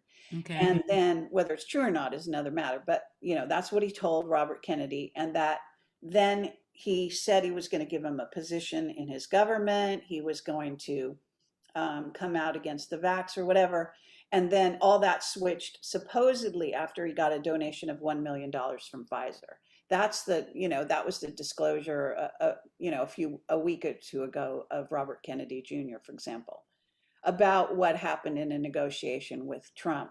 So you think, in other words, and my understanding as, sort of a member loosely of the Patriots, okay, that Trump and his team, Juan O'Savin, John F. Kennedy Jr., et cetera, are all working to stop the vaxes. And you're saying they're working for the vaxes. They want people to be linked up to the Borg, and is all an act. Is that what you're saying? Yeah. But he's using the face of Biden to throw him under the bus. Now, Trump, if you remember, has been promoting vaxes for the last 6 months he was in office. Absolutely. And even to this day. Right. So now think about what you said right there. Okay. So you mentioned 107, right? CIA, admittedly, right? Charlie Ward is a Trump fan, MI6. Michael Yako, also a Trump fan, reports Trump is God. Oh, Jacob. Yeah. Okay. Yako, sorry, Yako. Also CIA, right? All of them still have a handler, for sure, 100%. Now, that being said, the CIA was founded by Skull and Bones, Right. the symbol for death. The Oh, Black that's Sun worships death. Mhm. You can find that on the internet. Okay, so you don't believe there's been any member of our government or, try to basically fighting on the side of good. You think they're all in it together. They're all, both Democrats and Republicans are all deep state and they're all in the same game. I would say, for the most part, on the upper echelon of government, anybody in a position of authority, I would say definitely is. Pelosi is also a member, so you can go both sides. Clintons, we know, are a member, right? So this antipathy that appears to be going on between these groups is actually an act. Well, I would tell you that it would have been an act until a pivotal change point, okay? There was a 3,000-year covenant between the Black Sun and the Sanhedrin Council, which would be the coven on the other side, okay? The covenant was the Black Sun would act as security for the temple, right? All right, but let's talk about the Sanhedrin because you brought them up in the past. And we also, in a sense, are you talking about the Jewish billionaires? You're talking about the Jewish, rabbis, etc. Is this what The going back to? people that would consider themselves the line of Solomon, therefore the rulers of the temple, okay? Who are Jewish mainly, or call themselves Jewish, even though they're Khazarians. They call themselves Jewish, yes. Okay. They reside predominantly in London, be back and forth. These would be the people that would have been over the public families you see, like Rothschild, and Yes. these would be telling them what to do, yes. Okay. So now let's go back to where you were with talking about what the Sanhedrins, when they were in charge before the Black Sun, are you saying the Black Sun group? They would have been considered Guard the temples, now they're in charge of them? I mean, is this what you're? Yeah, the Sanhedrin would have been considered a partner of the Draco, a spawn, hybrids is what they call themselves. They're aliens and gods, they told me once, right? So that's your dragon family masters. These would be the dragon families would be underneath these people. So on the other side, you had the Order of the Black Sun, which were supposed to be security. The covenant was that they would be security for the Sanhedrin. So these were the agencies, the militaries, these were, the Vril farms, all the things that all that came underneath their tutelage, so to speak, until the covenant was broken 3,000 years later, which happened to be in December of 2018, from the 2nd through the 7th, which was Hanukkah that year, which is the celebration of the building of the second temple by the demons for Solomon, right? 3,000 years later, the covenant broke. That's it, right? So they had been preparing for a few years prior because they felt that they were the doers everywhere. I mean, these were the ones in the banks. These were the ones running the agencies and militaries. These guys are they've got presidents. So they started installing their own heads of state taking out, this is your Earth Alliance everybody talks about, okay? So I know that's sad, but it's true.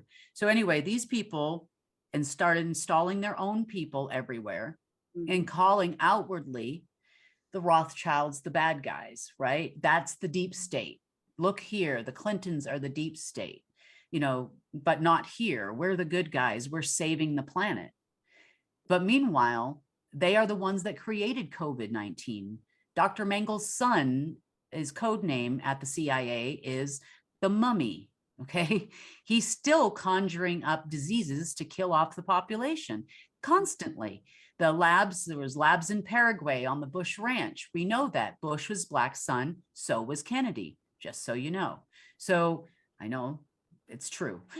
So the fight has always been who will rule first, right? So Kennedy was fighting the Fed, right? Mhm. The Treasury of USA was always controlled by the Black son by agreement. And the Fed was always the Rothschild or the Sanhedrins, right? Two sides. Right. So Trump wanted to take over the Fed, which at the end of 2000, by the end of 2018, the fight was on in full swing. They knew they were no longer bound to the Sanhedrin anymore. So they both started fighting each other then for world domination. Who was going to run the world? Klaus is Black's son. His wife is Rothschild, right? This happens a lot. Clinton was Black's son. Hillary is Rothschild. So they intermarry a lot throughout history. Okay, but in theory, you're talking about them sort of being enemies. Not until 2018 when the covenant was broken. Okay. Then they became enemies, but they were setting it up the whole time behind their back. Uh-huh. Okay. And okay, so fair enough. And so let's now talk about COVID and the whole plan to roll out this, what was supposed to be the QFS, which is just revealing the actual financial system as it exists, you're saying, in the quantum that had already been in place, right? Is this? No. Nope. Because you said that No. according to what you have said earlier, the system was already in existence throughout the multiverse, in fact. Oh, yes. And that's the one where I work with. And like I said, I have people that help and others that help. So you don't think they're revealing that system? You think no, another they system? have no control. They have no access to that system. Both sides are gone out of there and have been for years. M locked them out before me in 2007, March of 2007 to be exact. But it would seem that they would be working with M. Why would M lock them out? Because they were going to crash his masterpiece. And he had already acquired everything he ever wanted. So he had the deed basically to every mineral that's worth anything on this planet. He had ownership over all of us as Loosh. He didn't need them anymore. They're just slave masters. He was just using them. He has no value for people. Okay, so, but to get back to the COVID thing, because there's an interesting thing that's gone on in which they talk about, they had to roll out COVID to take down the monetary system, to bankrupt everyone basically and lock them in their houses. I mean, it's kind of like doesn't make logical sense, but I'm talking about their rationale, okay? If you had access people on the pedestals, that are talking, pundits like, Charlie Ward and 107 and various people have been out saying they had to take down the system in order to bring in something new. And the something new is supposed to be called QFS. Okay. So what's your understanding of this? Okay. Let's take a few minutes. Do you have a few minutes to talk about this? Because I think this is important for people to understand. We're all intelligent people, right? And we can think through this. So we had, if you are following the QFS sites, right? We had the Babylon system. That was like the first name they gave it. And then we had the talk of the Hercules system, right? Then we had talk about Prometheus, right? So it's been system after system after system they keep calling quantum. But let me tell you where COVID ties into this, right? I did this on our channel, but I'll go over it very briefly. Like a short version, and then we could get a longer version. So when the last system, the Starlink system that Elon Musk was working on died about a year ago, okay? They had to come up with another system because it's just been one after the other. None of these are quantum in any way. So meaning they have no capability of mapping information from multiple dimensions, okay? Multiple layers of matter. So a real quantum system can map organic and inorganic life, Mhm. okay? Not just by personality type, but from an etherical level, okay? So I'll just leave it very slightly at that so you understand. Okay, so in walks, the last one was the Azure system, right? So Microsoft builds this big, huge cloud system, which they launched, I think about a year and a half ago or something like that right now. And what does it do? Okay, so it is a very large database and it does process information. But if you remember, they were offering $100,000 if you put your company onto Azure, test it out. So if you go onto the internet right now and you start Googling things like Bank of America, Azure, Federal Reserve, Azure, and you start going through and you Google it, you'll see the date of the contract that they signed. Blue Cross Blue Shield is on Azure, okay? United Healthcare is on Azure. Century something or other is on Azure. The Access Healthcare system, the Medicare system is on Azure. So who runs Azure? Well, we know that this is Bill Gates, right? Okay. We're going to talk about Cuomo. This is just the United States. Now, Azure also runs many other things. So if you go through, you'll see they signed contracts for all our control of our waterways and irrigation systems. Okay. My spelling's terrible, irrigation. Okay, irrigation systems. And then they also signed contracts with the electric grid. Okay. All of this is now run by electronics, okay?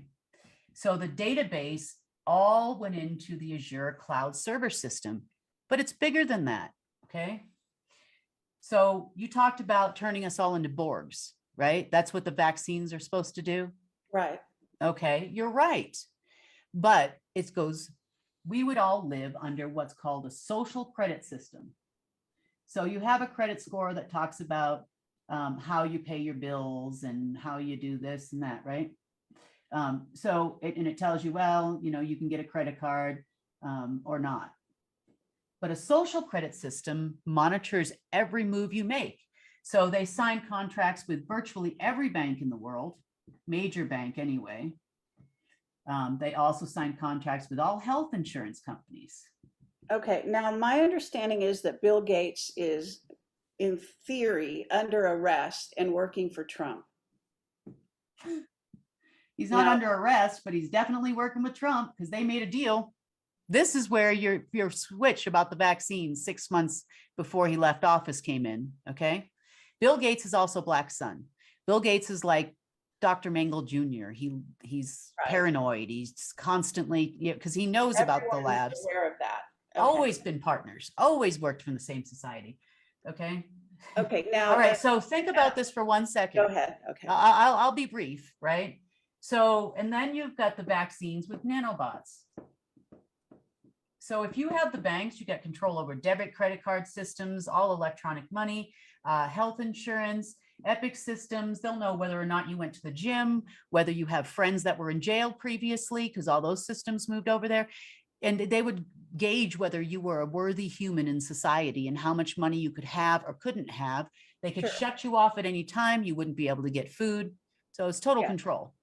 Right, and everyone knows that. Okay, Yeah. at this point, yeah. They know the plan. This is, the diabolical. That's your QFS. Okay, fine. So now you're saying that somehow this system that they are kind of trying to bring into effect is, first of all, Trump is working to have it come into effect. So he's on the team, right? Yep. Number one. And then you're saying that you and your group, which you're called the Universal Council, would you call it? Okay, are providing an alternative to that, correct? We've always had an alternative, yes. Okay, and that Because one that alternative- doesn't do this. Yeah, that doesn't do that. And Mhm. what is your system called? It's just my database right now. What we've done is it's not just an electronic system, okay? It is also an ecosystem. So right now, if you took a step back and you looked at the planet as a whole, right, you would say it's dirty, it's messy. We have antiquated technologies. We have technologies that are already here that we should have, all of us. We should be using other fuel sources. We shouldn't have a controlling banking system that takes custody over our money, right? We should be able to live as sovereigns. We should be able to interact with other beings, both in nature, right? So animals and plants and whatnot. And then a whole new ecosystem as it originally was forms. And eventually, once we become a little bit more enlightened and we learn new things, we can then have communications with others and we can all walk this planet and be happy, right? We can start traveling. Well, this is what we're capable of if we just have the right ecosystem. So Fair enough. yes, electronics is a part of that, right? At least in the interim. So that technology has all been reprogrammed. It can read on the etherical level, right? So it can, for example, if you were to have a money in a database that worked in conjunction with the back system, your security can be your living DNA, as an example. So no one can steal from you, right? One has to Right. wonder. Now, actually, but I have to tell you that, when this quantum financial system was explained to me, and, I've done shows on this, okay, it would be described in a very similar way. Oh, You there, no appreciate system that they've actually tried to launch is anywhere near that, except for the nanobots and the vaccines, which then would connect to a regular computer system, which would Okay, then so monitor your every move. okay, now I have to ask you, because what seems to be left out here is, like, and maybe you can address this, the AIs, because my understanding is that we call it the QAI, for example, that Trump and his team are basically taking steps that they're told to do for all intents and purposes by the QAI, by an AI, okay? And that there are, I don't know how much knowledge you have about the AIs that are out there, but Oh, very much. okay. Then, because when you're talking about your system, you haven't referred to AI once. So Okay. that's why I'm asking. We're not talking about computers. We're talking about artificial intelligence. And we're talking about that, at least according to my whistleblowers, okay? I'm told, at least, and this is now a couple of years old because of COVID, I haven't been able to travel as much and get in-person information, but 9 human AIs, meaning human derived, began here on this planet. Then that there were 4 incoming alien AIs, and that they do not have our best interest in mind. And we're talking about other sort of peripheral AIs and so on and so forth. So that when you really are talking about these systems and you're talking about the multiverse, what you end up talking about is AIs and how they interact. Like, for example, above Draco is also supposed to be an AI that is running the Draco reptilian empire. Okay, so what's your understanding of AI? Well, AI means a lot of things, right? It's not as scary as your dryer is an AI. It shuts off when your clothes are dry, right? Purportedly, mine never works out that way, but it is, right? What it means is it takes information in, and then it has a response out based on the data that it takes in.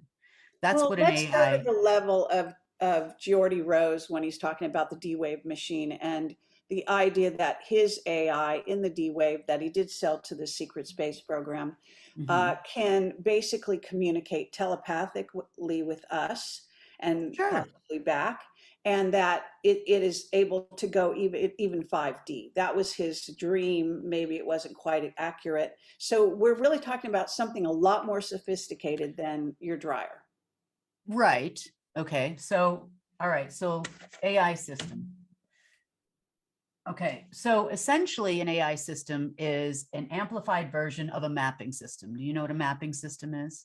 Yes. Okay, so it takes in data and makes a decision based on the data that it takes in. Absolutely.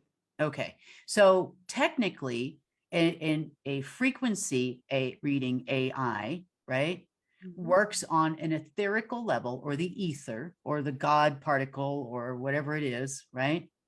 Therefore, in order to break the time-space continuum, you must have ether, which is the point at which planes and dimensions meet, right? And they're more like bubbles than they're more round, let's just say, and they do cross. So that being said, the AIs that he's referring to, right?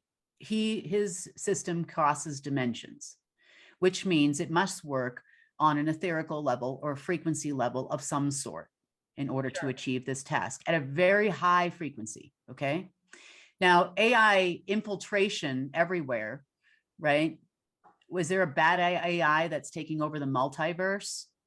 I would say there is an AI that exists on every conquered planet that was conquered by the Mantids, because they were conquering worlds before they partnered with the Draco, okay? Now, if you think about Mantids and how ants and whatnot work, it's a very hive-minded thing. Yes. So they were trying to use the etherical level of matter to intercept your thought process and essentially become God, right, to you. That's what you're talking about, right? So that program went defunct in, oh gosh, I want to say beginning of 2017, possibly May. Maybe it's 2018. I'm sorry, my days all mushed Okay, and together. so that AI you're saying was interfered with to such a degree that that program no longer could work. How was it interfered with? Okay, the Universal Council, when they knew about the infection, obviously, because a lot of their places had been affected by it, and some of them are homeless. The commentator there is Lyrian. So when it became apparent that we could now make the Queen is now in charge, and when I say we, I'm talking about the council, right? So when it became apparent that we could now communicate with the Mantids, right? The Queen is now in charge, Anu is gone, and planet Earth is now planet Earth with others on it, and we don't really have a ton of interference. The council actually sequestered or took them to court, the Mantids, and they took over the master control system for the AI. They were forced to turn it over. Okay. So they got back some of the power, and they do have various groups that are very adept at this type of technology, and they begin to reverse engineer it. The one here, when I started to learn how to use it, I started reverse engineering that one with my friends in 2017, beginning of 2016. So we turned off the brainwave technology. We turned off a lot of those things that were influencing thoughts. We gave the system more data. It was only reading the data of the order, and it started reading the data about money is evil. Well, money's not evil. It does good things and it does bad things, and we need to restructure, right? So, it started to learn who we are as a species, right? Maybe we're not, we need to grow, get along with each When you're other. saying it, again, you're talking about an AI. The AI. Okay. Yeah. It's now So a trinary system, not. Where do you sort of position the QAI with regard to this AI system that you're saying got taken down in 2017? The last QFS version was this one I just explained to you, the Azure system. That's not even in the ballpark. We're not even in a neighborhood. I do know that the order of the Sanhedrin and the Black Sun attempted during Lionsgate in August, just last month, to try to get help from Orion and somebody in Orion to try to take over the system that I have. But honestly, these people wouldn't even know how to use it, and they don't even have the frequency for it, even if they could get a hold of it. It's it's a different, they had terminals that were built in 1978 that connected to a VAX port system that eventually got them there in suitcases. They don't know that they had crystals in there. They have no idea how these things even worked when they had I find access. that hard to believe if you're talking about the secret space program. I absolutely am. Okay, but look, they know what crystals do. I mean, they completely took control, let's say, of the cave system that I'm talking about under the Romanian Sphinx, and all the crystal. There's crystal, all kinds of crystal caves. There's crystals everywhere, and there's also what's called the God, what's it called? It's this implant grid that's all over the planet and links up with some of the crystals. That's the ley line system. The what? That's the binding, planetary binding system. Yeah, but it's got a certain name. It'll come to me. But at any rate, so what I'm saying is that you're talking as if they're back in the 1970s or something. And I understand the old financial system had some of those underpinnings, but in theory, they are well along to rolling out their version of the QFS. This is according to, again, the people that Okay, talking. where is it? And What's taking them so long? Why didn't they just do it already? Well, actually, this is what's kind of interesting, even about this discussion, is supposedly they're supposed to be, they've been threatening to roll it out for years and never did.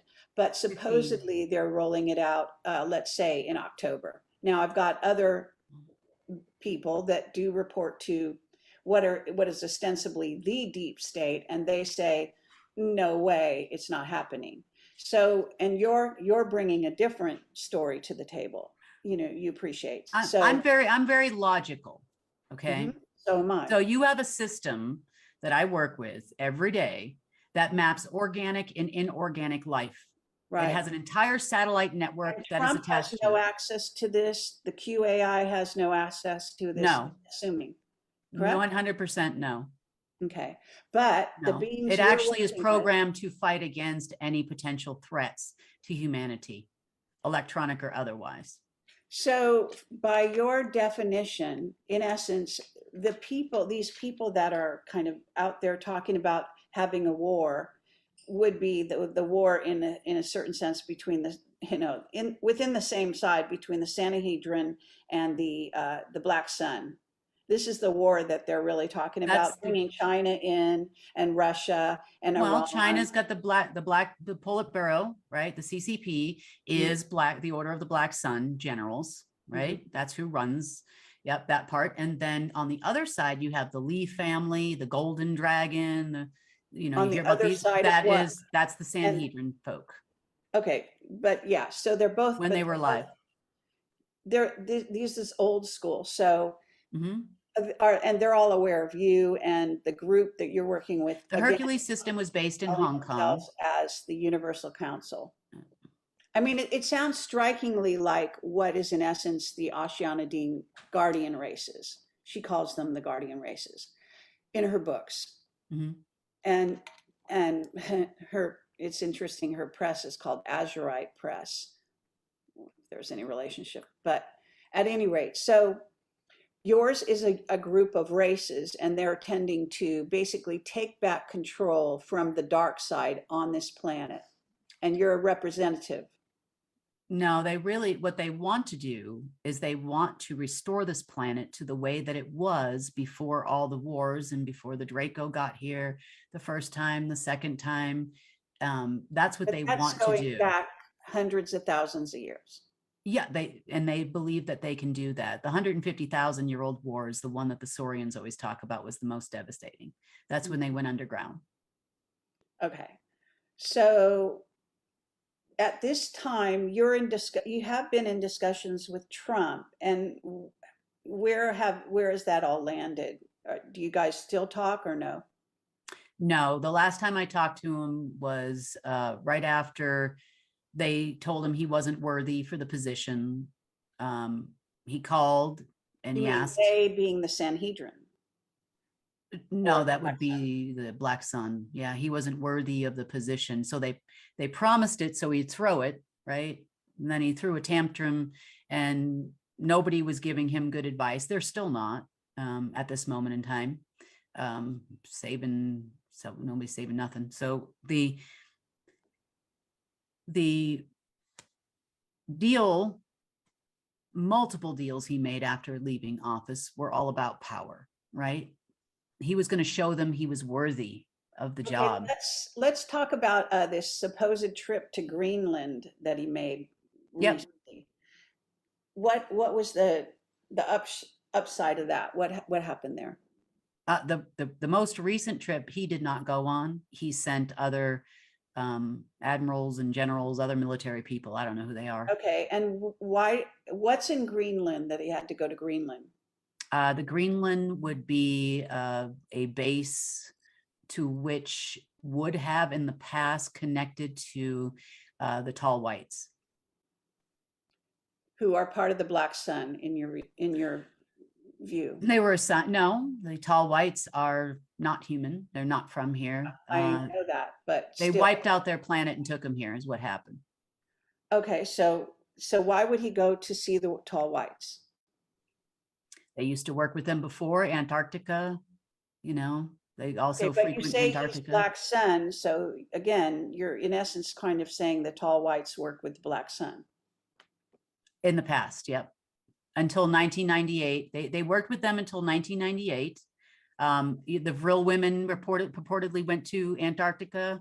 The Thule Society, you've heard about this. Yeah, all Hitler's about flying. Antarctica, Okay, but we're so talking about Greenland, so. well, I know, but they inhabit both Greenland and Antarctica, right? So the group was working in the dumbs, just like every other group here, right? Until 1998, when they figured out they were getting screwed over, and they actually stopped working with all those people. Well, they continued to work with them, I'm sorry, until a number of years later, right? Until like the 2018, 2017, but they were not giving them all the information on the technologies, for sure. They stopped sharing openly about technology. So we're talking about a lot of theys. So you're talking about the Nazis and the beings down in both ends of the earth, basically in control, who are, because you haven't mentioned, for example, the ant beings. That's one way of referring to them. But there are a number of races that inhabit those ends of the earth. Both underground. But when the Draco were here, they kept them very much segregated. Okay, but again, because what I'm trying to follow through with is, so Trump goes to Greenland. He talks to the tall whites who represent who? He talked to me. Okay, I thought you said he went to, we were talking about him. Okay, he didn't go to Greenland. He sent some No, people. the first time, what was it, probably over a year ago, that he went to Greenland. Okay.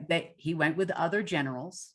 He went to go have a conversation with the others, right? Because the positions were always of the Universal Council, or when you say others, who? The ones, the Mantage, who we're talking about? Well, he went to the Greenland base, I assume, to talk to the tall whites. I don't even know if they know. I just know that that's the location they chose. Okay. So he was intending on having a conversation with these others about a position. Right. One general did not leave the room. They asked me, what do we do with these people? Right? Because I'm an ambassador. Unfortunately, I take the heat with others every time we do something wrong, humans.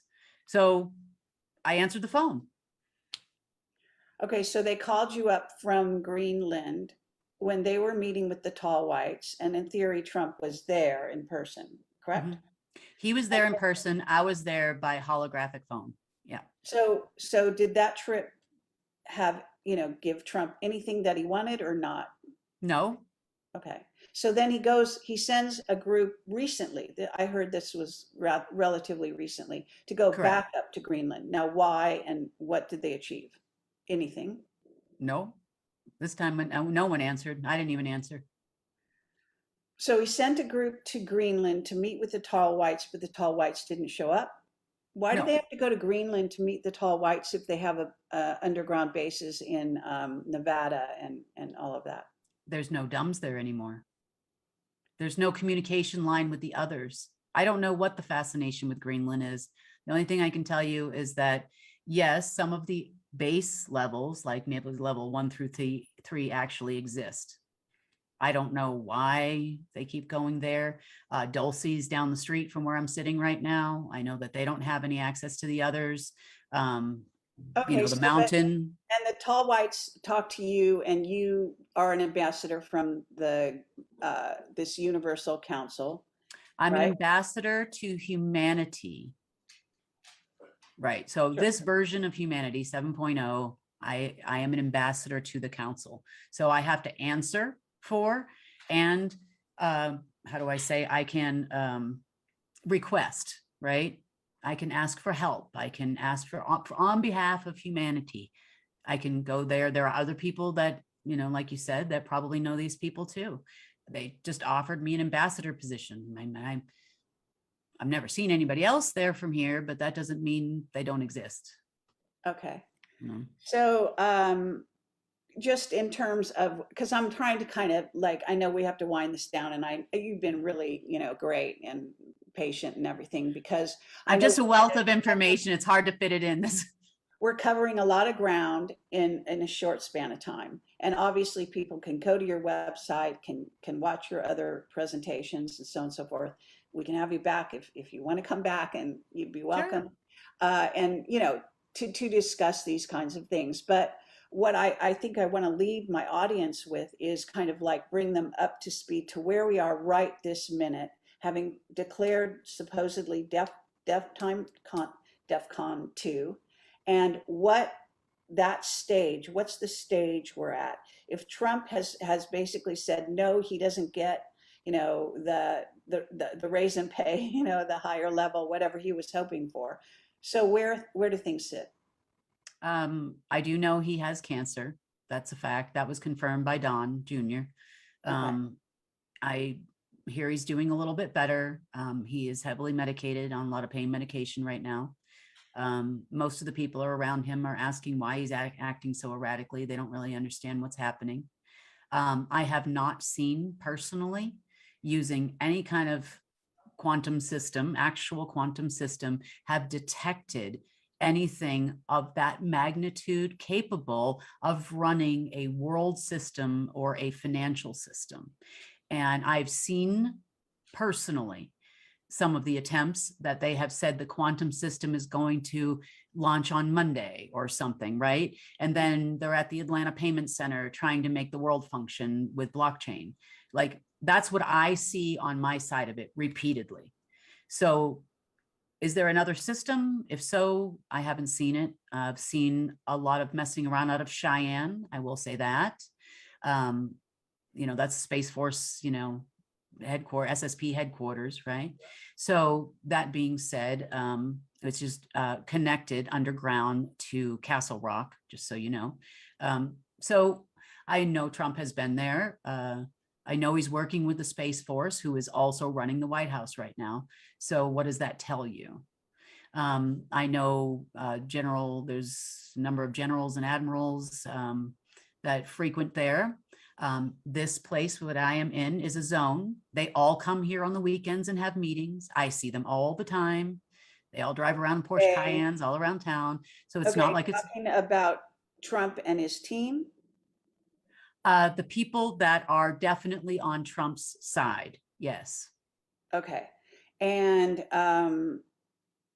when you say Castle Rock, are you talking about where exactly? Castle Rock, Colorado is connected to Cheyenne underground, Okay. Cheyenne Mountain underground. And you're located in New Mexico, it sounds like.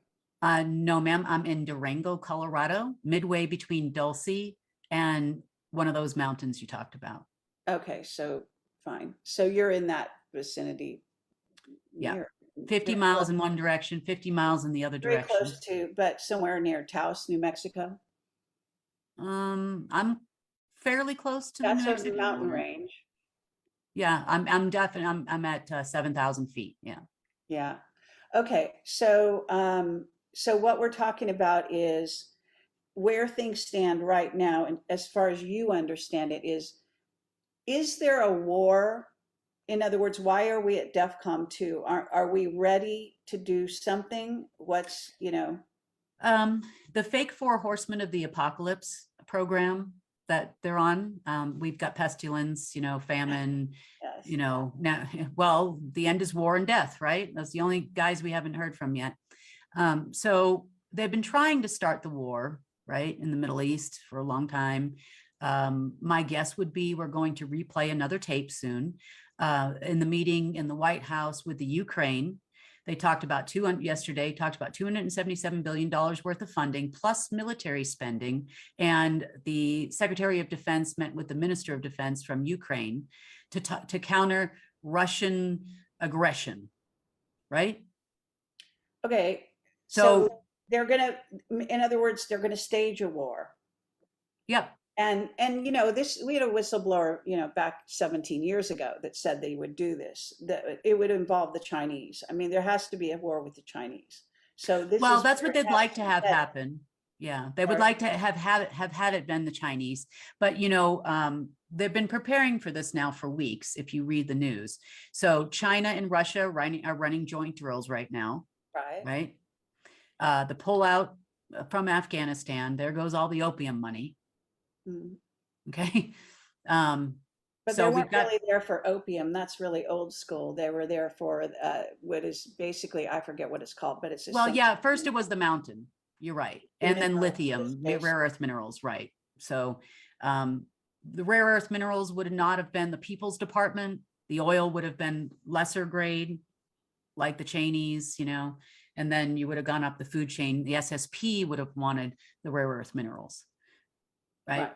Okay, so that's but this war that not old school. It's just different layers of separation of who makes the money, right? okay, yeah, for sure. Yeah.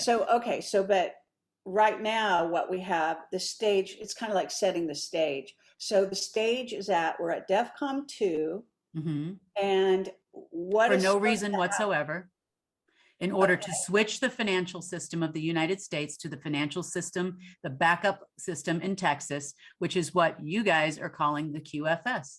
That was supposed to launch. They just came up with this plan on a couple days ago. And you know this how? Because I know what they've been doing electronically all day. Okay, because you have a group of hackers that are watching this, or what? No, because I have an electronic system that connects to the base platform of the financial system Okay, and some satellites. Okay, so and- how are you at liberty to tell me how you tap into what you're calling this, what maybe for lack of a better terminology would be called, an AI system, a system that's interplanetary. What is the name of that system? what do you want to call it? I don't have a system You don't name. It's a have it? computer. You don't call it a name by no. name. All I right. don't name it anything. It's just a computer. And it's in their world. The mainframes exist in their world, at least our portion of it. Meaning they, who they? The others down in their world. Okay, the guardian races. Well, the races, the group of races. You call Right. the Universal Council, correct? No, the council's not here on Earth. Okay, but neither is this whole system, if I understand. The main control panel, so to speak, let's call it, is not here. Right. The extension of that system is here. Mhm. Data storage does not happen like we see football fields of servers in our world. Mhm. Well, in some liquid metal about the size of your fingertip, you can encompass an entire football field of data servers. Sure. So it records data in that way. And can you say where it is on the planet, or It's in their world. It's down below. It's in their world. Okay, underneath the Earth? Yeah. Or inside the Earth, however you want to. The part that is recording and mapping on this planet. Yeah. Okay. And it reports back to the mainframe. So but in essence, the groups that you're sort of working with, Yeah. not have, or do they have, let's say, military might to back up anything? The others? Yes. Okay. Well, I've got two things to say about that. Mhm. Every single war is theater. They call it the military theater. Mhm. Humans on this planet, the 7.0 humans, have never fought a real war ever. That's a joke. If you think these people aren't using frequency weapons, I use frequency weapons as ground command. I mean, we all use them. They're Yeah. just only talking about scalar and scalar weapons now. That's a joke compared to the stuff that we all use. So no, do you think that the US military, they're scared of the military? No, not even a little bit.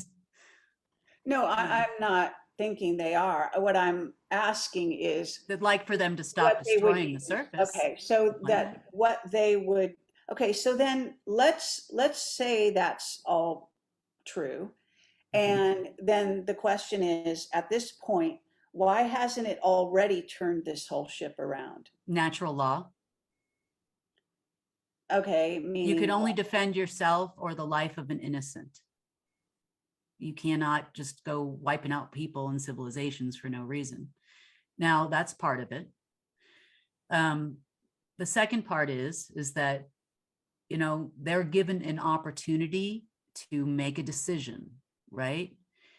With enough education, and they are getting educated, not only by us, but by others too. And we're trying, you know, as an example, one of the others, I call him General Other, delivered a biofeedback machine that had cured over 200,000 cases of COVID from China with a very little scared Chinese doctor along with it, right, to the White House almost a whole year ago, right, when Trump was in office. And he chose to push vaccines instead.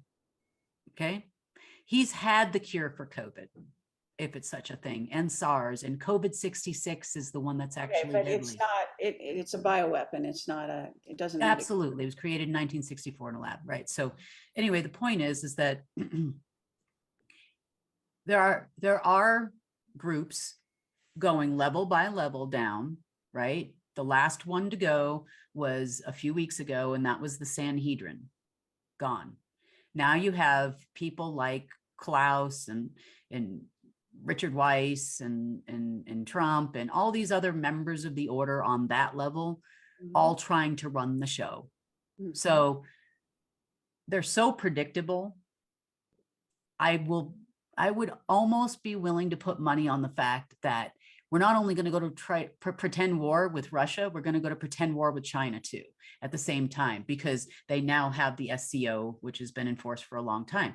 I would venture to guess there's going to be Russian aggression any day now in the news. Well, my understanding is that would be an illusion because Russia is actually secretly aligned with us in our secret space program. So they're deep. Absolutely. Absolutely. Okay, I but even know China is actually perceived as a real enemy. So your thinking is, you know, because again, this whistleblower said the planned war with China, and actually it was also Billy Meyer.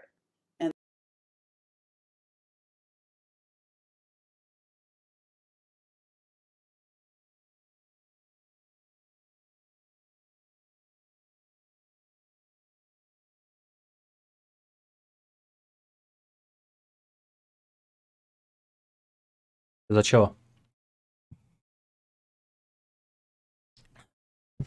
Wait a second. Moment. Włączę i włączę. Ach.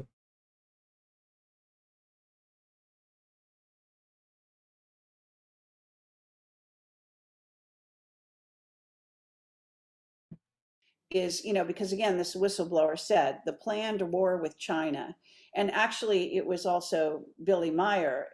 And I guess I'm asking now is that given the stage is set, is, for example, is there going to be interference to this war, you know, to this, you know, and to this rollout of what appears to be even more locking down and all this kind of stuff with giving everyone jabs and so on and so forth. Is this going to just proceed, or is the war going to start interfering with that timeline? They will continue until 2/3 of the population fights against them. Okay, so we've got quite a ways to go. That may never happen. I mean, quite honestly, Well, 2/3, 2/3 of the population wakes up to the fact that what they're doing is wrong. Let's put it that way, and fights against it, because they are still under the impression that there's a 17.8% chance that they can form their negative timeline again, right? That they won in some theory, right? So they forgot about quantum physics. They forgot about the string theory. They forgot about a lot of things that makes that not possible. But if you're a dying animal, right? If you're the deep state and you're in a plane and the plane's on fire and you have a parachute that has a 17.8% chance of opening, are you going to jump? You probably would, right? The plane's burning, it's going down, you're on fire, you grab the parachute. I tell you, it's only got a 17.8% chance of opening. You're probably going to take your chances, because 17.8% chance to stay alive is better I than happen zero. to know that the deep state's philosophy is if we can't have it, then no one can. So they have an end game involved here on planet Earth from their perspective. So at some point there has to be intervention to stop that, plan. So if it isn't 2/3 of the It's population, us. sorry? It's us. I mean, the others are helping as well. Right. We've finally gotten to the point after we passed the infraction point, which was on the Monday following the 8th. So it was a couple days later. We're past that infraction point, or the opportunity for them to violate the transition to the light timeline, right? So that's good. Now they've decided that it's only the remnants that are causing the problem. So the Sanhedrin's gone, that coven's gone, the other coven's gone. Now we're at coven members or deep state folks, right? Actual people. So, okay, but you're still seeing Trump and his group as the enemy. Yes.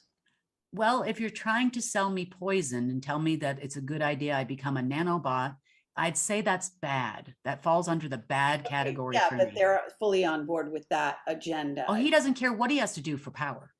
He doesn't care. Okay, that seems kind of first of all, it doesn't, there's a certain personality thing that I don't quite get. I don't pick that up about Trump. I don't actually feel that he's power hungry. Okay. His face is all over everything. His name is over every building he ever built, every golf course. Yeah, it's everything he does bears. He flies around on a gold-plated jet. I know, but this is how these, it's like it's a symbol. So it's kind of like, doesn't really matter. It's just a symbol. It's a symbol of what they're trying to achieve.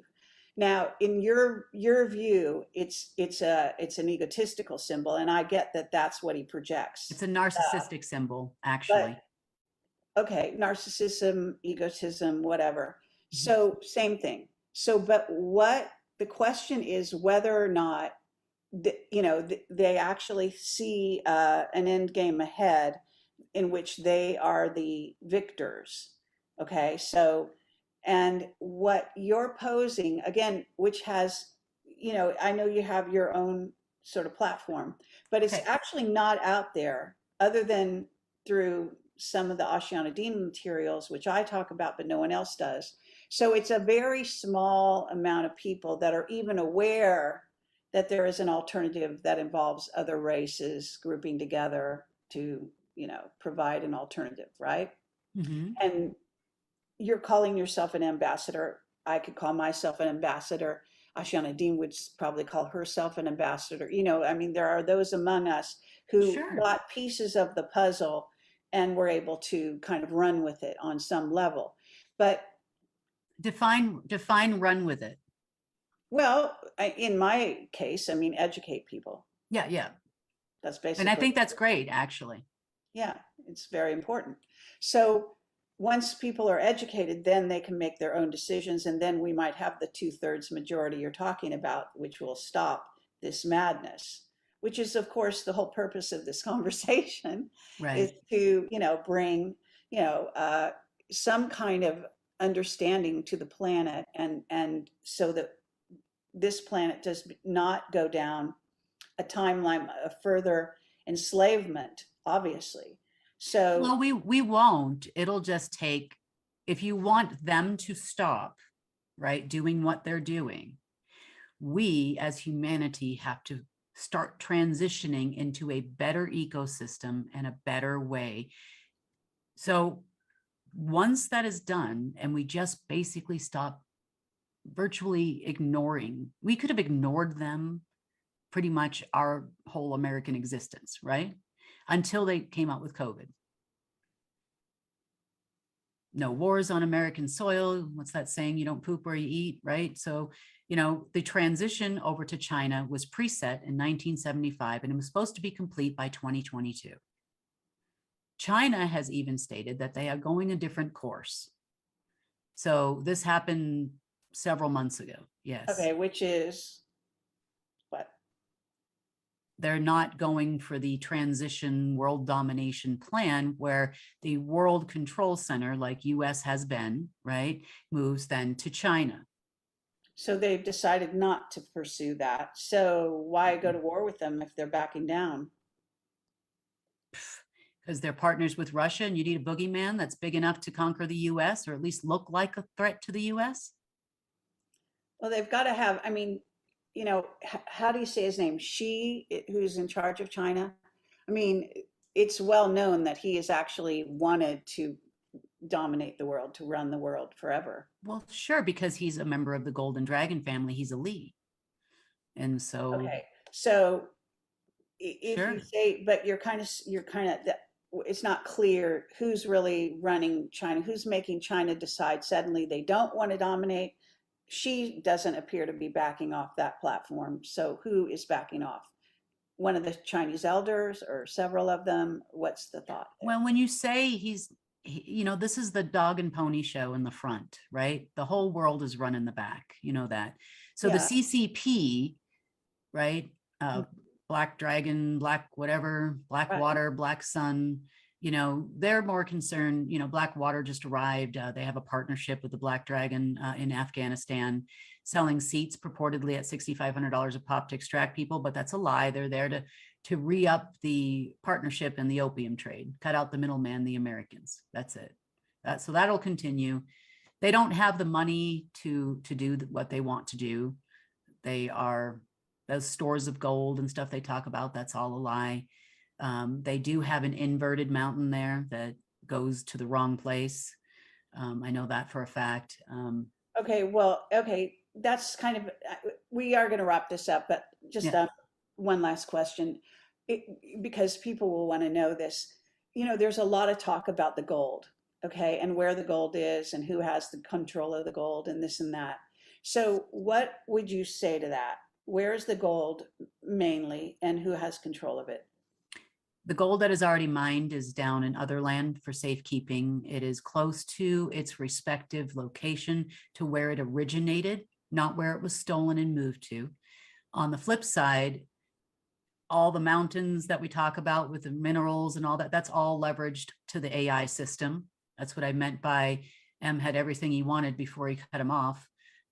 So there's really not a nugget of unmined anything important that's not already leveraged. And the money already came out and was given to the order or the Illuminati or whatever you want to call them. Okay, what do you mean the money already came out? I mean, the others are not going to give them the money. So what do you mean? Okay, so as one example, England went around, hundreds of years ago, planting flags all over the place and just saying we won, right? Yeah. So that being said, once they planted their flag, they claimed the land, a bond would be issued against the actual minerals and in-ground assets of said country. Then that bond would go into the back system and the money would come out, or bonds would come out, or whatever they were exchanging after the 1500s, right? It's money by then. So they got the money, which was supposed to develop the country, and it didn't. right? They didn't. They caused wars. They figured they could make more money on war than they could on developing anything. Mhm. So that is the way the world continued until 2007. And Okay, and so when Marduk basically took, you know, it's kind of interesting because you're trying to paint Marduk in this role, which sounds like he became a good guy at some point. no, No? no, he was never a good person, ever, or whatever that is. Okay, He was I mean, that's my horrible. understanding He as was well. charming But and manipulative and cunning, kind of like that guy in the weird leisure suit at the bar that's like, hey, what's your sign? That was like M. He would be very, you know, hey, let's, you know, I really like you. And oh, you did such a great job. Or oh, you didn't pass the test. okay, You but know, what in essence I'm saying here is that you've just described that all the money has already been distributed in a certain sense, but you're saying, because Sure. the question was, where's all the gold? And you're saying it's And basically the answer to the off the question planet, is it's not just gold, it's rare earth minerals, it's everything of value that is right? currently unmined in the ground. Mhm. The already mined gold that everybody talks about that's in bunkers is not in bunkers anymore. It never was. Those were tunnels and entryways to down to the other land. Back about 2012 to 2017, everybody flew around everywhere and we pulled it up back underground. That was all that happened. So if it was underground in Indonesia, that's not Indonesia's So, gold, that's okay, but Russia's gold. It's Marduk now under had the Russia. control of that at that time or no?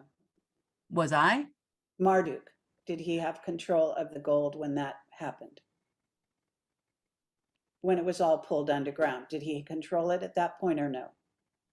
I would say he would have until 2016. Yeah. He- Until you, in essence, knocked him out, but he didn't die if you knocked him out, right? Not at that time. He died in August of 2016.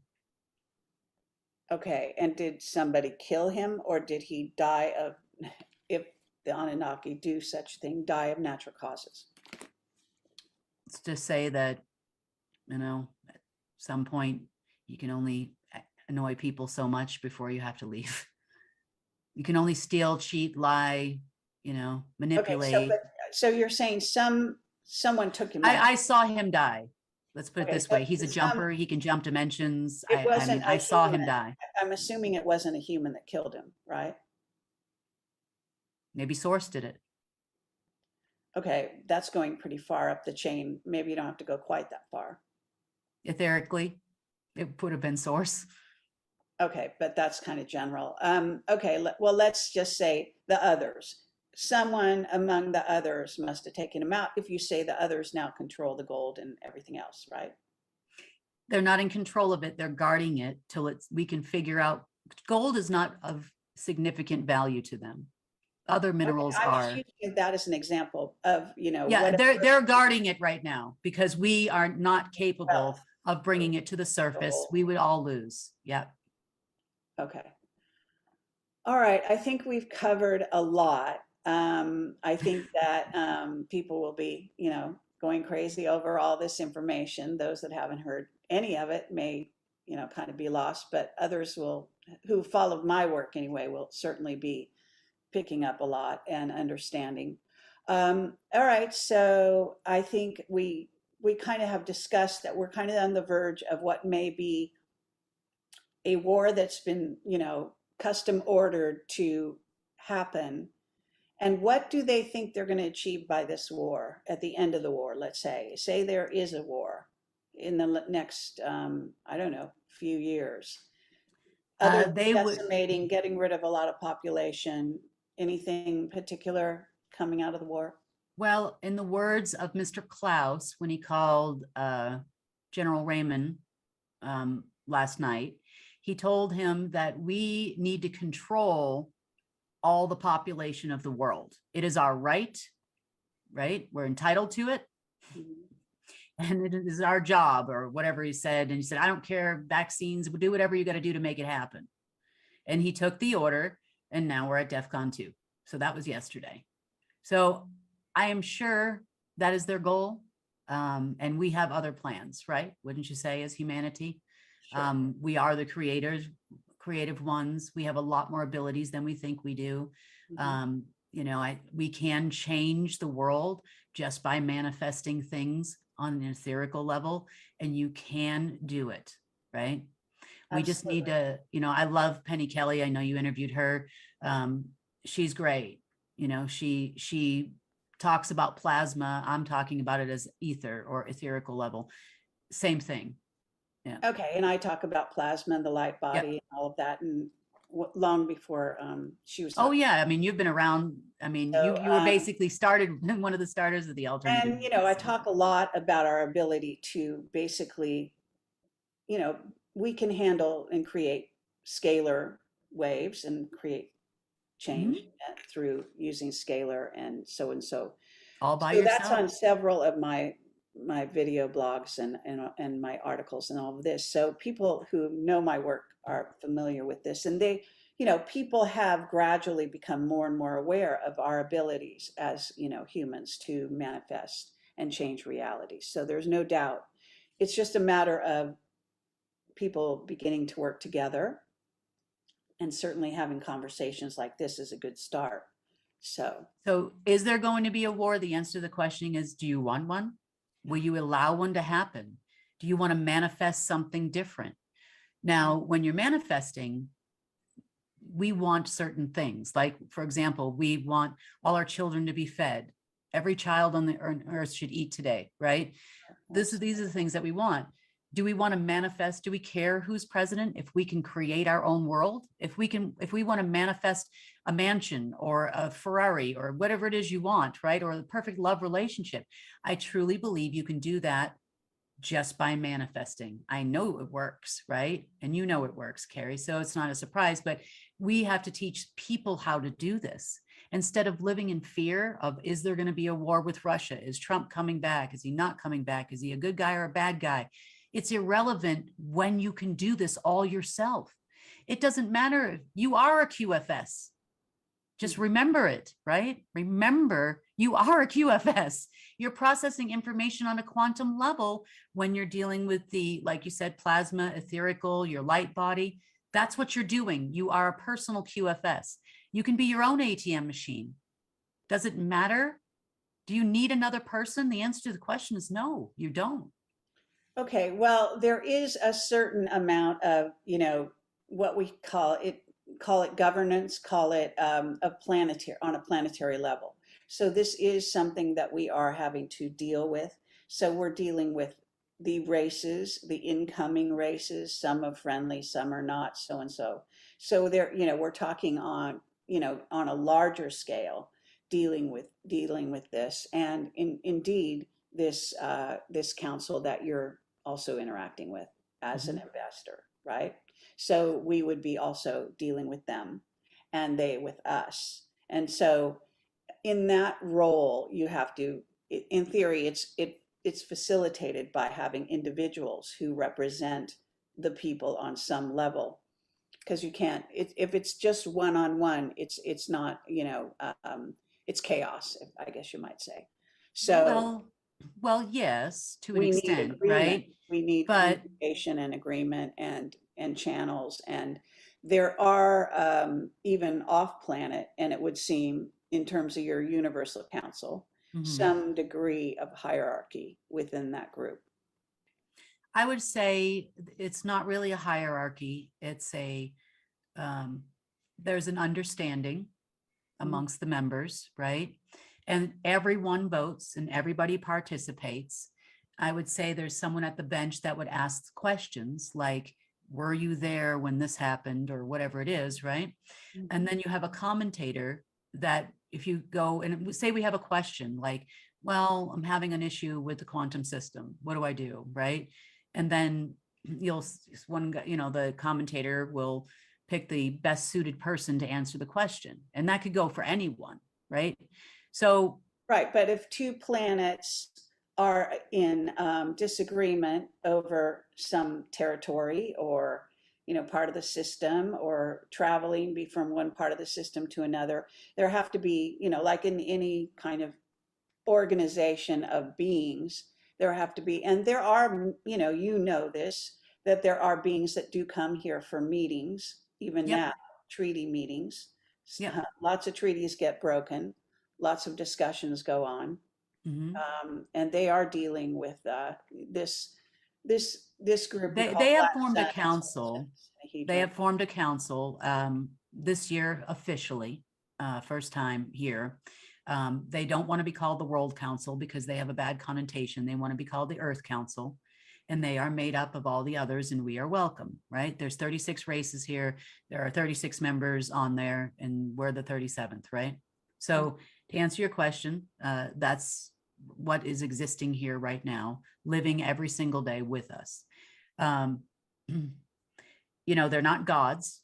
They're just another race. And some of them are learning just like we are. They're more advanced than we were when at the time of takeover.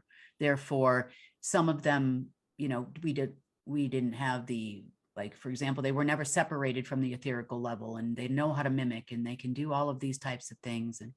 And we're just learning how to do that on this generation now, right?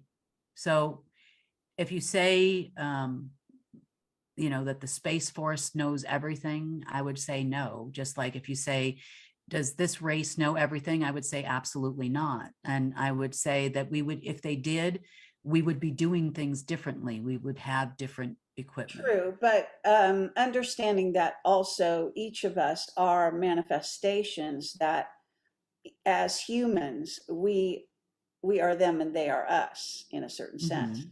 And so that those races are mirrored in us, right?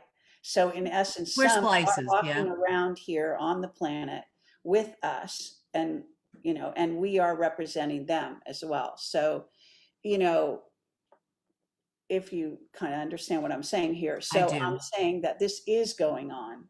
It's ongoing, and this interaction, it's not like there's a separate group over here and then we're over here and they're, you know, Yeah. sending down information. I consider them just like us, right? Maybe our society needs a lot of work, and I know that.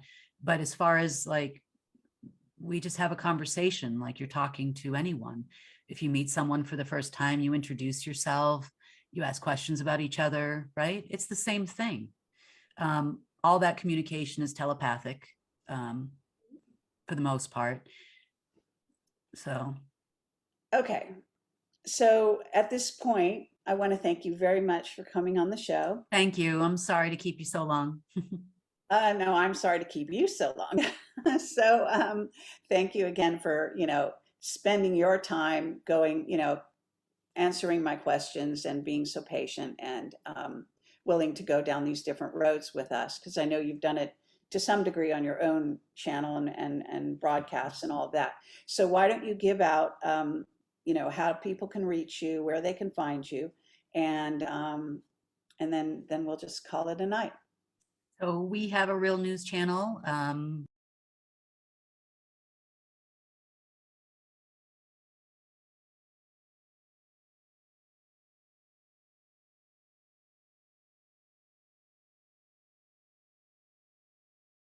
Channel and broadcasts and all of that.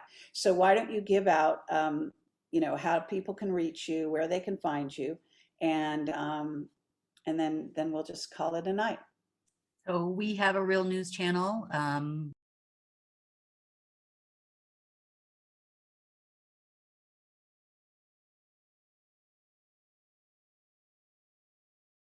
Zacięło. I tak chyba, czy już to jest końcówka, bo Podcasts and all of that. pyta So się, why gdzie don't można you znaleźć give out, Kima. you know, how people can reach you, where they Jakie can stronie? find you, and then we'll just call it a night. So we have a real news channel. We also do weekly live force meetings. On our website would be unitednetwork.news. We also have an app in the Google Store and in the Apple Store. You can find our news there. And that's where most of our broadcasts go out. You can also Okay, great. All right, so thank you so much. It's been a lot of fun. It's very fascinating, and I really appreciate your being straightforward and answering all the questions here today. So thank you for having me. I appreciate it. And I've always wanted to talk to you, so this has been lovely for me too. Okay, great. Thank you. All right. Take care, everyone, and thanks for watching. Bye-bye. Bye-bye.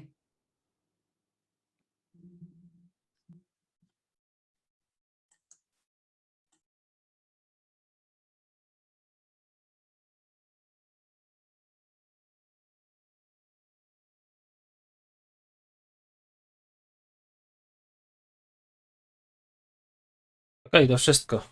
Dziękuję Wam za uwagę. Może uda się zrobić polskie napisy, że była, może będzie tłumaczenie, to zależy od tego, czy zespół Life Force zrobi tłumaczenie na polski, czy będzie można przetłumaczyć. Tutaj właśnie YouTube może da taką możliwość. To jest akurat możliwe, że tak może się stać, to tak to wygląda. Ok, to wszystko na ten moment. Dziękuję Wam za uwagę i trzymajcie się. Na razie, cześć.